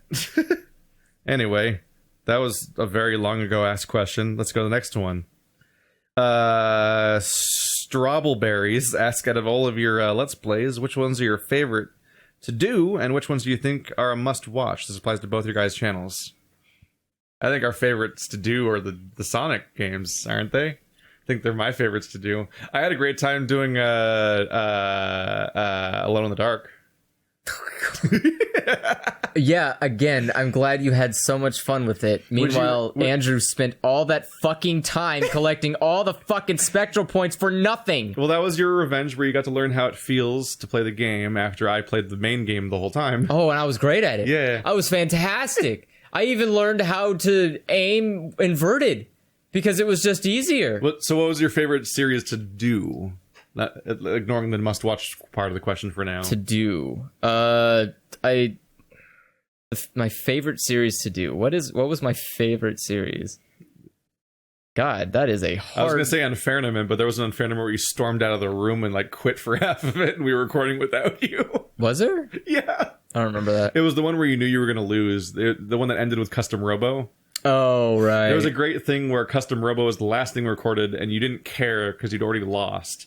But I reordered it to be before the definitive round, and then just edited out all the mentions of you being doomed to lose, and just pretended that there were... Because I wanted the final round that actually decides the winner to be the last video, despite it not actually being the last one recorded. So Yeah. I reordered them in order to make it like line up correctly. Okay. I just remember I yelled a lot at Lewis at that one, didn't I? You yelled a lot of people. Well, I thought specifically in that game, I thought I almost won by screaming. Like, I think there was. Yeah. I think I changed your name to Angry Andrew halfway through the video. Yeah. I would say that's a must-watch. I'd say a must-watch is the Unfairnament series, Any which has compilation? 5 seasons. I think I only uploaded 4 of them on my channel when I was re-uploading them a few years ago, so I need to get around to that. But, like, that's a series worth watching. I can't speak to its quality, because I don't know... I don't remember. I don't know the problem is I don't know for outsiders if it's that entertaining because I was there. So for me, I'm like, yay, my friends and everything. I feel like it's entertaining because at least Some the people premise love is interesting. Yeah. The premise isn't boring, and it's not just like, hey, here's a bunch of people playing games, enjoy. And it's probably one of the most fun things we've ever done to record. Yeah. Because what we're doing is we're getting around like 5 to 8 people in a room for a whole day just to play a bunch of video games and yell at each other and stuff. Versing each other in video games. So the premise of Unfairnament, and we made this up on a whim, because one day I think I had Sid, Ben, and Jake in my car, and they were all visiting Vacaville, and we were just going to be like, we're all going to just play some video games together. And it's like, well, Andrew and I tend to record shit all the time. And I was like, I wonder what ways that we could record stuff, because like we had an awkward number of players because it was 5 people. Every game ever stops at like 4 players. Yeah. So I was like, how do we play with 5 people? And I was like, what if we had people like, I just on the whim, on the moment, I just came up with this idea of like, what if we verse each other, but the games are randomly selected? And so we just had this idea of like, we just collected all the games we had that were multiplayer versus type games, or games that had like some kind of score attack thing where you can compete like indirectly and stuff like that. And just mashed those all into a list and then randomized them. And we did the tournament grid style thing where it's not the branching tournament, but like the one where every combination of people faces off against each other, and just whoever wins the most wins the whole thing. And it just ensued. And we didn't even have a name for it. We just started, at some point, somebody just coined the term Unfairnament like 3 rounds in or something. Yeah. And then then we just started shouting it every now and then. Yeah. And like every time was like, that's bullshit. 3 people would be like, Unfairnement, like as a chorus. And it just came, like so many parts of this thing just came up as a whim of us just hanging out and having fun. Yeah. And we did 5 seasons of that. I would love to make more, but people. Everyone's and, gone. Yeah. All those people scattered to the wind across the country, basically. Almost none of them live here and locally, like, at all. Yeah. Except Marty, who I live with, who was in one of a few of the seasons of Tournament, I think. But I think he's in 2 of them. I think 2. And so, like, Marty has a group of friends, but then you have the issue where, like, Andrew lives all the way over here and has all the equipment, but Marty lives all the way over there. And, like, can we coordinate people to be cool with this whole idea and, like, sticking around those sessions? Like, it's a logistical nightmare. Yeah, it's not. Like, it's not easy when it's not like an office. Yeah. It's easier when you're like a big YouTuber and you work in a building where there's like 6 other YouTubers and you're like, everyone get together, we're gonna play a game. It's like not only that, like, but like if you're a big YouTuber, like not only do you have an office full of like collaborators and like a network set up, but like you could also like just pay some people. Yeah. Like, hey, buddy, who like is a friend of mine, this is a like because you can hang out with people normally. But like the kind of thing that Unfairnament is like such a big hassle that even people that you can normally hang out with might not be able to do that. But you're like, hey, I'll give you $100. Like, and people are like, okay, I can clear a day for like, I can find find a day where I can like if you had just had some money, like you could make this kind of stuff work a little bit better. But we essentially are doing it like we want people that are like for free will all show up at a place at a time to do a thing all day. Yeah. And it's like it's tough. It's hard. I'm kind of getting there a little bit because like we're doing with Twilight Imperium lately. Yeah. So I'm like, maybe I could turn this group into a Unfairnament group someday, and we could make that happen again because that show's so fun to make. It was a lot of fun. It's great, especially because it's just like watching the pair ups of people where it's like 2 people, game they've never played before, and fight. Like, one of them has played before, or so many other things, and so many moments like serpentine that are just like born of those things, or like there's a lot of jokes that came out of some that. of the gimmicks I came up with, like I had Yoko fight against Lewis, but in Slenderman the 8 pages. Because sometimes I would come up with a game that you didn't have a versus mode or even multiplayer, but I would come up with a way for people to compete in it. Yeah. And what my favorite one was that I was like the time It trial. was going to be 2 people face off in Slenderman. And it's whoever gets the most pages wins, or if they get the same number of pages, whoever got them faster wins. Yeah. And so it's basically 2 separate, like, PewDiePie style, like, blind playthroughs of a horror game. Like, oh my god, guys, what am I gonna do? Stop scaring me in this dark room and shit like that, while also competing. It's like, it's a fun idea. Yeah. I was happy with that one. It's genuinely, there's a lot of good ideas that come out, and I think it was a lot of fun. Yeah, but we haven't done it forever. We haven't done it forever. We haven't done it since you had that apartment. Yeah. That was, wow. Yeah, that was that long ago. Yeah, we did 1 season at your apartment, I think. That was the one where that's the one where we broke out the Kinect. We did. So we had the season where we were playing with the Kinect. We did what? We did 3 seasons? Yeah. 3 seasons at my first apartment. And then we did... Wow, we've never done an Unfairnament at this house. No. It's weird to think this house has never had an Unfairnament. I think we did. I think we might have done. We either did 3 at your first apartment and 1 at your second, or we did 4 at your first. We might have done 4 at my first. But we did 5 overall, I believe. Yeah. And then the problem is, like, I went more towards my solo channel, and then while I'm on my solo channel, like, I started networking more with people like Bird and Wander that are online, and it just doesn't work that way. No, because like if you want to play Unfairnament, can't be done online. You can't do Unfairnement online for multiple reasons. One, the room chemistry is all wrong because like it's local versus online multiplayer is so different in commentary and energy level and so many different ways about the dynamic.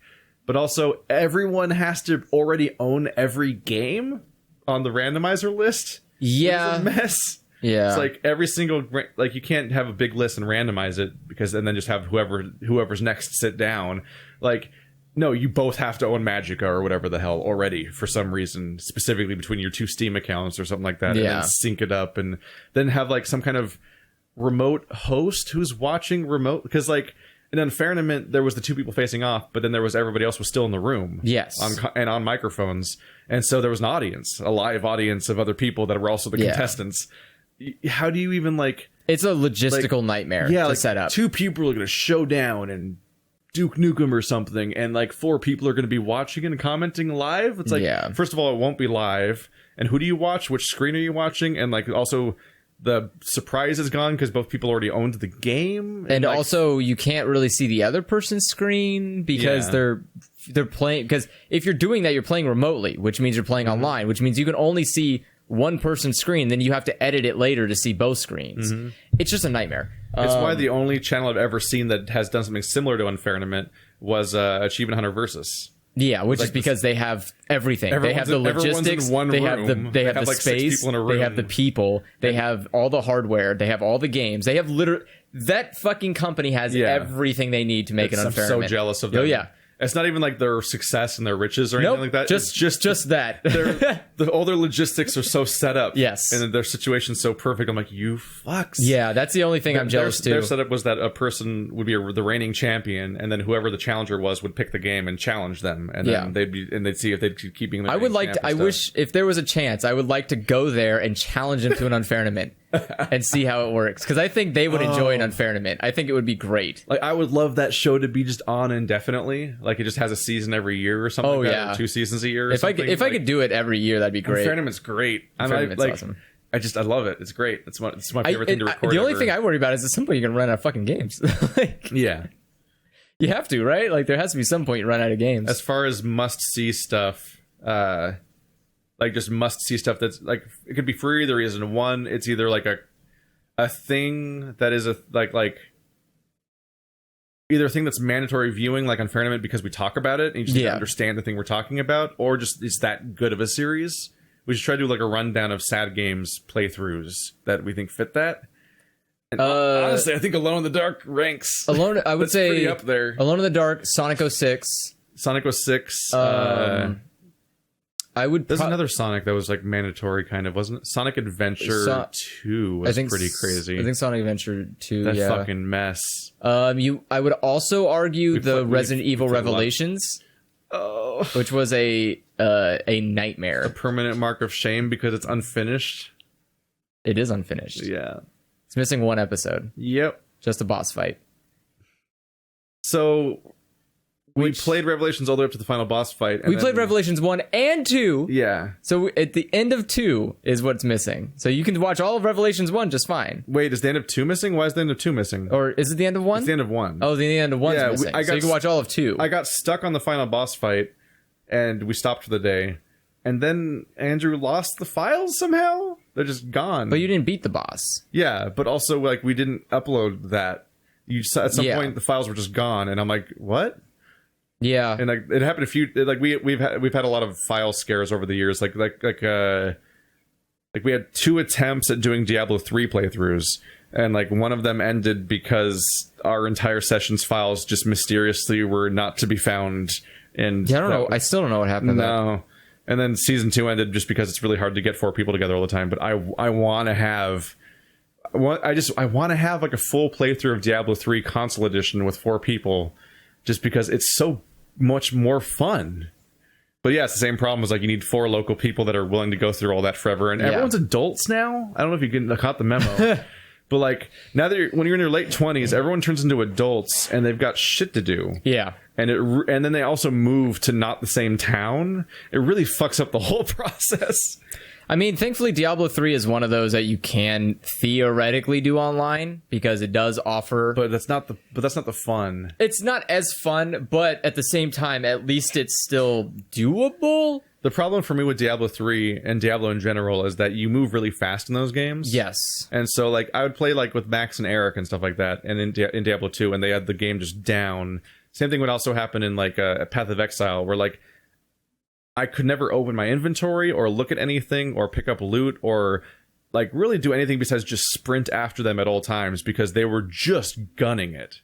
And if you don't constantly run after them, then you will literally be left behind and never see them for like the next 20 minutes because they're just burning through the dungeons and blazing through like crazy, because there's no way to catch up with the player really unless they manually stop to place a portal over and over again. And it's like just trying to keep players together so it even feels like you're playing a cooperative game is actually like really difficult in those kinds of games because of the movement speed versus just the clicker nature of just burning through the enemies and stuff like that. And so it's a really big problem if you ever want to look at your inventory or stuff like that. And that's all like a problem because it's they're loot oriented games. But like we had a great time specifically with console Diablo 3 on PS4. Because the 4 of us share a screen. Yeah. So you're together, and it feels like you're playing Gauntlet, where you're co-oping, and like you all like a trap scrolls onto the screen, and you gotta like get around it, and you can see that everyone takes a turn trying to get through it, and that one got hit. You fucked up, and like you have fun and you're talking to each other, and it's Yeah. all like it's an engaging experience as opposed to like the MMO feeling of playing it online. It was just like it just feels like you're grinding. Yeah, I get what you're saying. It's just finding people. Everyone's an adult, and yeah, it's just not as easy as I get a thing where like Diablo 3 is like, that feels like not only my standard for like how to make Diablo fun again, but how many other games could be more fun. Like I just played through all of Divinity Original Sin 2. Yeah. And you play a little Divinity Original Sin locally with CeeLo. Yeah. And stuff like that. And so you got a little hint of that. But like that game has so much quest dialogue and so much expansive world that like the fact that you can just leave each other's physical premises in that game constantly is like a logistical nightmare where you just the game becomes incomprehensible sludge and you can't tell what's happening in it and what's going on. Yeah, because people are doing like 4 other things. 4 people are having separate adventures at the same time. Yeah. Like so like if Divinity had the Diablo thing where it was like a shared experience, like that could change the whole thing. Yeah. Like so many games could have a cool Diablo 3 like multiplayer thing that just don't. And the only one that I can really think of is the Gauntlet game. Yeah, but Gauntlet. The problem is the Gauntlet just doesn't have much to it. No, it's a boring game. Like the Gauntlet. We could play old Gauntlet. Yeah, the old Gauntlet, but also the new Gauntlet. Like the newest Gauntlet also still had shared screen, but it was just like it just wasn't. Yeah, the new Gauntlet was There's boring. just not much going on in it. It's not. It was. They revamped the whole game, and it was still kind of boring. Yeah. So I don't know if you know that, but I saw when you were playing it, it was just a new campaign. Like was it? They probably used old levels in that campaign. But, like, the entire way you even got to the levels was just a different thing. That whole screen that was like a weird map just wasn't there before. Weird. It used to be a series of portals all along a room. Like, it was like Gruntilda's lair. Oh, good. Where it's like, it was weird. Like, must-see playthroughs. Weird. What's really frustrating is a lot of things that come to mind of things I'd want to, like, show people is also stuff that never got finished. Yeah. And that's like I just want to go back to it before I recommend. Like I want to point people at Deadly Premonition, but I want to go back and do a Deadly Premonition series that finishes first. One day, because like it's a thing. Like I use music from it all the time. attempt number 4. Like I love using the soundtrack I use for the PO Box videos is from Deadly Premonition. Oh, is it? It's not the whistle one because that's all reused even by me. So I use Comic Relief, which is a song from Deadly Premonition. Yeah. But it's like down, that like piano. It's like a piano crossed with an organ playing song. Like that's from Deadly Premonition also because it has a pretty good soundtrack, honestly. Well, we got to do a playthrough of that sometime where we actually finish it. Hopefully now we have a stable enough recording environment where none of the several other things that went wrong would happen again. Yeah. I'm trying to think of like what is a must watch on my channel that I've done at least recently. I would say I think you have to watch the episode of The Witness where Andrew loses his mind. You can. Do you know what episode that is? Where you start just saying Orange Monkey Eagle? Like, it's just like fucking gibberish. I'm trying to find a way to shut my brain down. I'm trying to remember what episode that was. I think it was probably the longest one. Yeah, try that. Look for the longest episode. That was probably it. I want to say it was close to the end. It was like one of the last 3 episodes. Because that was me doing the last puzzle. On my channel, the go-to stuff is like, all the Soulsborne stuff is obviously like the big background thing in my channel. Legend of Grimrock 2 is where I discovered I could do puzzle things as an idea. So then that moved on to me doing Talos Principle and Witness. Witness is like another big one that everyone that's like a must see just because I go back to it constantly as like a reference point for things. God, it's hard to even catalog everything. Night in the Woods, Breath in the Wild. There's a lot of them. I've been busy. Yeah, I've been really prolific. I mean, the last few years. I'll be honest. The best series to watch for me to have a fun, enjoyable experience, and you won't walk away bothered, is Mario Odyssey. Except for that guy. When I was on your channel recently because I was downloading Diablo videos to re-upload them because I wanted to put them up. You could have asked. I have them all waiting for you. Do you? Do you have the do you have the files? Wait, you said Diablo. Diablo. Oh, it was Diablo. Yeah. I thought you said Dark Souls. No, Diablo 3. I had a search for like commentary or something like that on the comment section, but it was filtering for your comments instead of mine because I accidentally refreshed it while it was in yours, and so I was seeing your comments instead of mine. There was too much rage or whatever unsubbing on Mario Odyssey. It was something I recognized from my own videos. I'm like, oh shit. Well, I was surprised because that game has almost no rage moments. I mean, it might have 1 or 2 max. It's actually worth bringing up for this topic is that they talk about must-see stuff. Like, the definitive answer for both of us is Unfairnament because it's such a tentpole thing to refer to for our YouTube history of, like, a thing that is important to us.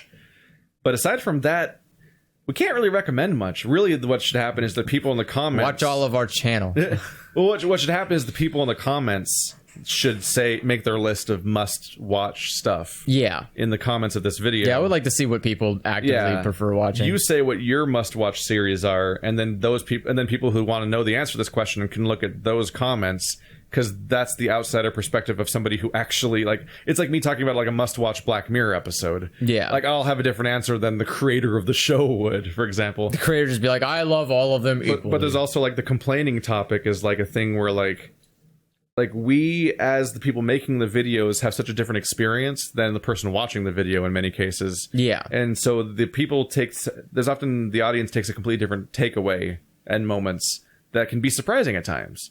Like, I think Fate Stay or someone said at some point during my Witcher series, like, they can't tell if I'm having fun or not. And I was like, huh. That's a weird feeling, because I'm currently playing, like, what I think is the best game of the year, and I'm having a great time, but that was somebody's takeaway from it. Or, like, somebody was mad at me for just complaining and finding like, just playing the game to find the negative things, and you just playing it to hate it for Horizon Zero Dawn. Which, like, well, no, this is even weirder, because, like, if people watch the series, they know that I turned on the game over time and did become negative about parts of it. But they said that on, like, part 2, where I literally couldn't think of anything I'd complained about yet. So, like, the way, like, the audience reaction to stuff can be so surprising. Yeah. And sometimes it's completely unjustified, and sometimes it's actually, and sometimes it does match what they're seeing, but you as the person making it aren't experiencing it that way and aren't feeling that way, because you're just like live commentarying. And that's, I mean, I've gotten plenty of comments about people explaining to me why they don't like me raging on videos, because it, like, makes them less happy. And it's not in the sense of, like, you're upsetting me because that's my favorite game. It's more of like, well, yeah, but you're in a negative mindset, so now it puts me in a negative. It's like, look, man, welcome to my world. I live in it. I bathe in it. I breathe it. Well, it's there's the Black Friends rant where, like, when you do, like, got Chaos Emeralds and Black Friends, everyone, Selena. Like, when you have a rant like that, you know you're in a rage moment. Yeah. But there's moments where that you have and that I have where it's like, I didn't even know I was being negative, but someone thinks I'm being negative. Oh, yeah. And those are surprising. Those always surprise me. But part of that also speaks to a thing, which is that solo commentary is less memorable, especially to make. God, it's like noise to me. Like, when we do co-op commentary, we constantly create memorable moments together with each other that we remember. Yes. But both of us do hours of solo commentary, and it's like, there's a weird sense of, like, the day is just over. I don't know. Like, could I tell you what I said, like, 2 episodes ago in Fable? Yeah. Can I tell you what I said, like, in my most recent recording of Banjo-Kazooie I did yesterday? Like, I recorded so much stuff in that time. Day, and edit. Then I have to go and rewatch most of my content too. It's weird trying to remember something you did that day. It just blurs. Yeah. Like, I'll remember what the game was. Like, what was happening in the game itself. But, like, as far as things that happened with me in the commentary and stuff like that, like, maybe, like, a particularly weird glitch moment I might remember, but oftentimes my takeaway from a particular day's recording is what mistakes I made that day. Yeah. It's like, fuck, I'm gonna get comments about that one. And I've been getting sassy about the titles sometimes. Like, I had a snail encounter where where, like, there was a thing I could have talked to, and instead I just, like, carved my way through them and just ended it. And it's like, I titled the video, like, a giant snail that I'm certain I won't get any comments about. It was, like, the title of the video. Because, like, when I make a mistake and I know I made the mistake, like, it just fucking nags at me the rest of the day, and I'm like, God damn it. And that becomes the most memorable part of, like, my commentary is, like, me knowing I was wrong. Yeah. And that, like, that's just in the video, because, like, what am I gonna, like, dishonestly, like, change the video retroactively to not be wrong? Then because I know it's gonna go out, and then I'm gonna hear about how wrong I was, even though I already know. Yeah. It's gonna do the fucking cycle. It's like, but yeah, like there's so many things like we're playing Cuphead and shit, where it's like it's burned into our brains. And like so much of the solo stuff isn't.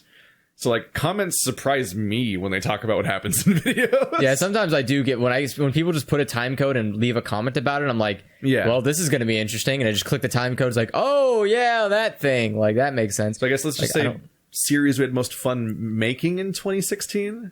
Honestly, the series we had the most fun making. Usually co-op. If it's something co-op related. Your solo one was... My solo's Mario. My solo one was probably Breath of the Wild. And then, co-op one in 2016. Wait, is it specifically 2016? 2017, I meant to say. That's last year now. Yeah. Oops. 2017 for me probably would be 999. I had a fucking blast with that fucking train wreck. God damn. Oh, so many people got mad at us, and I'm still standing my ground. I'm right. still standing my ground. They're all fucking wrong. It's fucking bullshit when you're like, it all made sense because I said it has to. That's fucking terrible story. It makes so much sense. Jesus. It makes sense if you say that there was just like a dream that makes it true, and now it has to happen that way. Obviously, she traveled back in time and then forward in time. Stop! Don't go full spoilers, just because we're like in the middle of this. It wasn't even a spoiler. Yeah, it's just fine. Making up shit at this point. It's fine. Do you have a favorite co-op series from this last year? Showed up. What? Do you have a favorite co-op series from this last year? It's hard to remember which things were this year. Probably I don't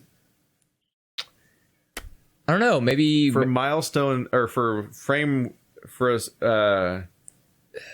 context, I believe Alone in the Dark was last Halloween. It was like the previous year, so it's pretty much most stuff that happened after that. Yeah, like Sonic Unleashed or Sonic Mania. Or Sonic Force. I think I had fun. God, so much Sonic. We played 3 Sonic games. I think Overcooked was pretty fun. Overcooked was pretty great. I think we had a pretty good time with Overcooked. We incorporated Joe in a Let's Play where he held the controller and everything. Yeah. And we had fun with that. And we all argued with each other about ingredients. And because we're all playing, we can't actually see what's going wrong. So the audience is just like, obviously this is what was going wrong. It's like, yeah, none of us can see that because we're all playing. Yeah. All of us have a person and we're managing how about that. You give it a try. See how that goes.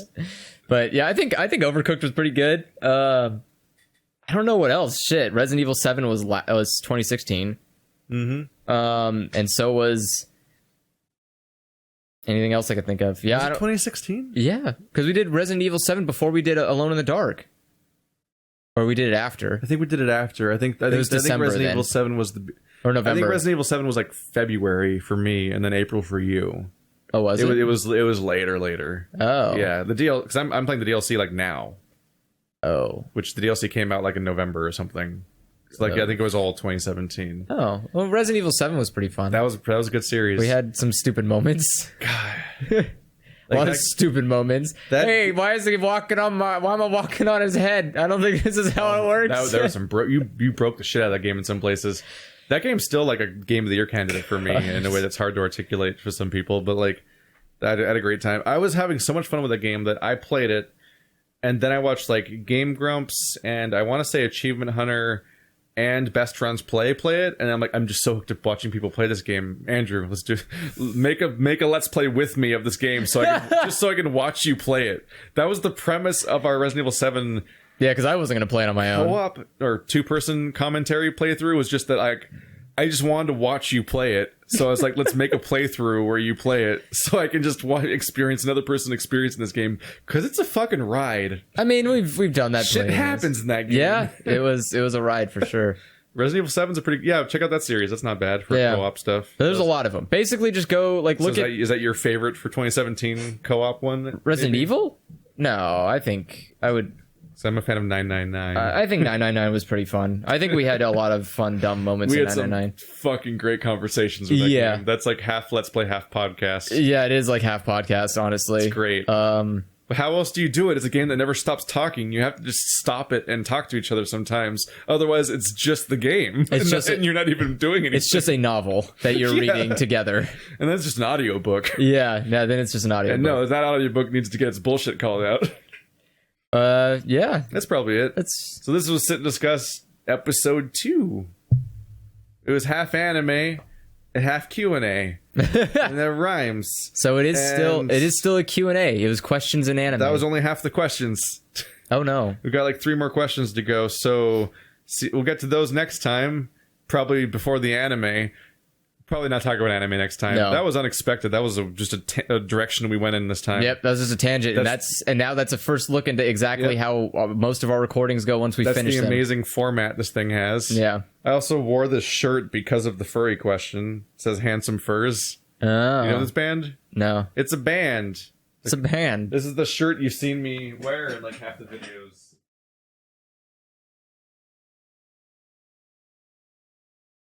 Different languages.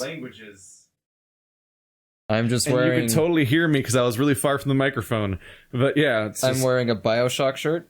My shirt choice today was apparently influenced by a Q&A question that I knew in advance was coming. Wait, is this a BioShock shirt? But like I've worn this shirt in so many videos, but you can't tell what it is. I think this is... It's just a weird hand. Yeah, this is a BioShock Infinite shirt.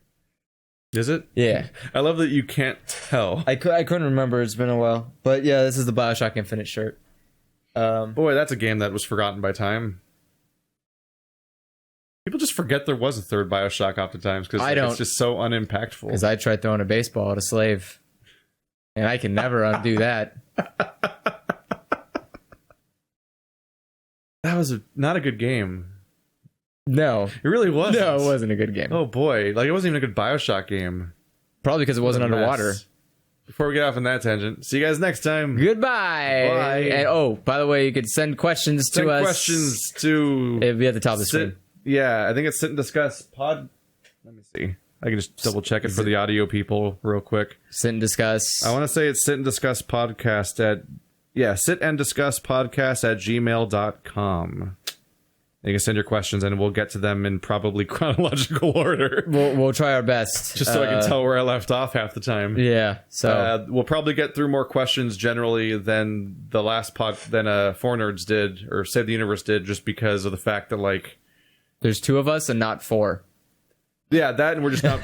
this probably won't be a super news-oriented podcast or like, what game did you play this week? Let's talk about that. Like, it's going to be random topics. It's just going to be fucking conversation happening. Because if you want to know what games we played, go watch our channels. Yeah, that too. But sometimes I'll try to do it, partly especially if I'm trying to like sell you on Darkwood or some game like that. Well, that's different, but... We'll talk about video games sometimes, but this is just a podcast where something happens, and hopefully it works out it's a conversation. You're witnessing a conversation live. I thought this was going to be a short one, but it's already 2 hours. So my bad. Yeah. Sorry. Goodbye. You're bad. No, it's just both of us. It's everyone's at fault, especially you, viewer at home. You did this. They didn't do this. Finger guns. Pew pew. Goodbye. Blam blam. Blam blam blam. Buy our mugs in the t-shirt shop. It's not our mugs. So buy them in the t-shirt shop. We don't have a t-shirt shop. Get out of my popcorn box. Can't just steal other jokes.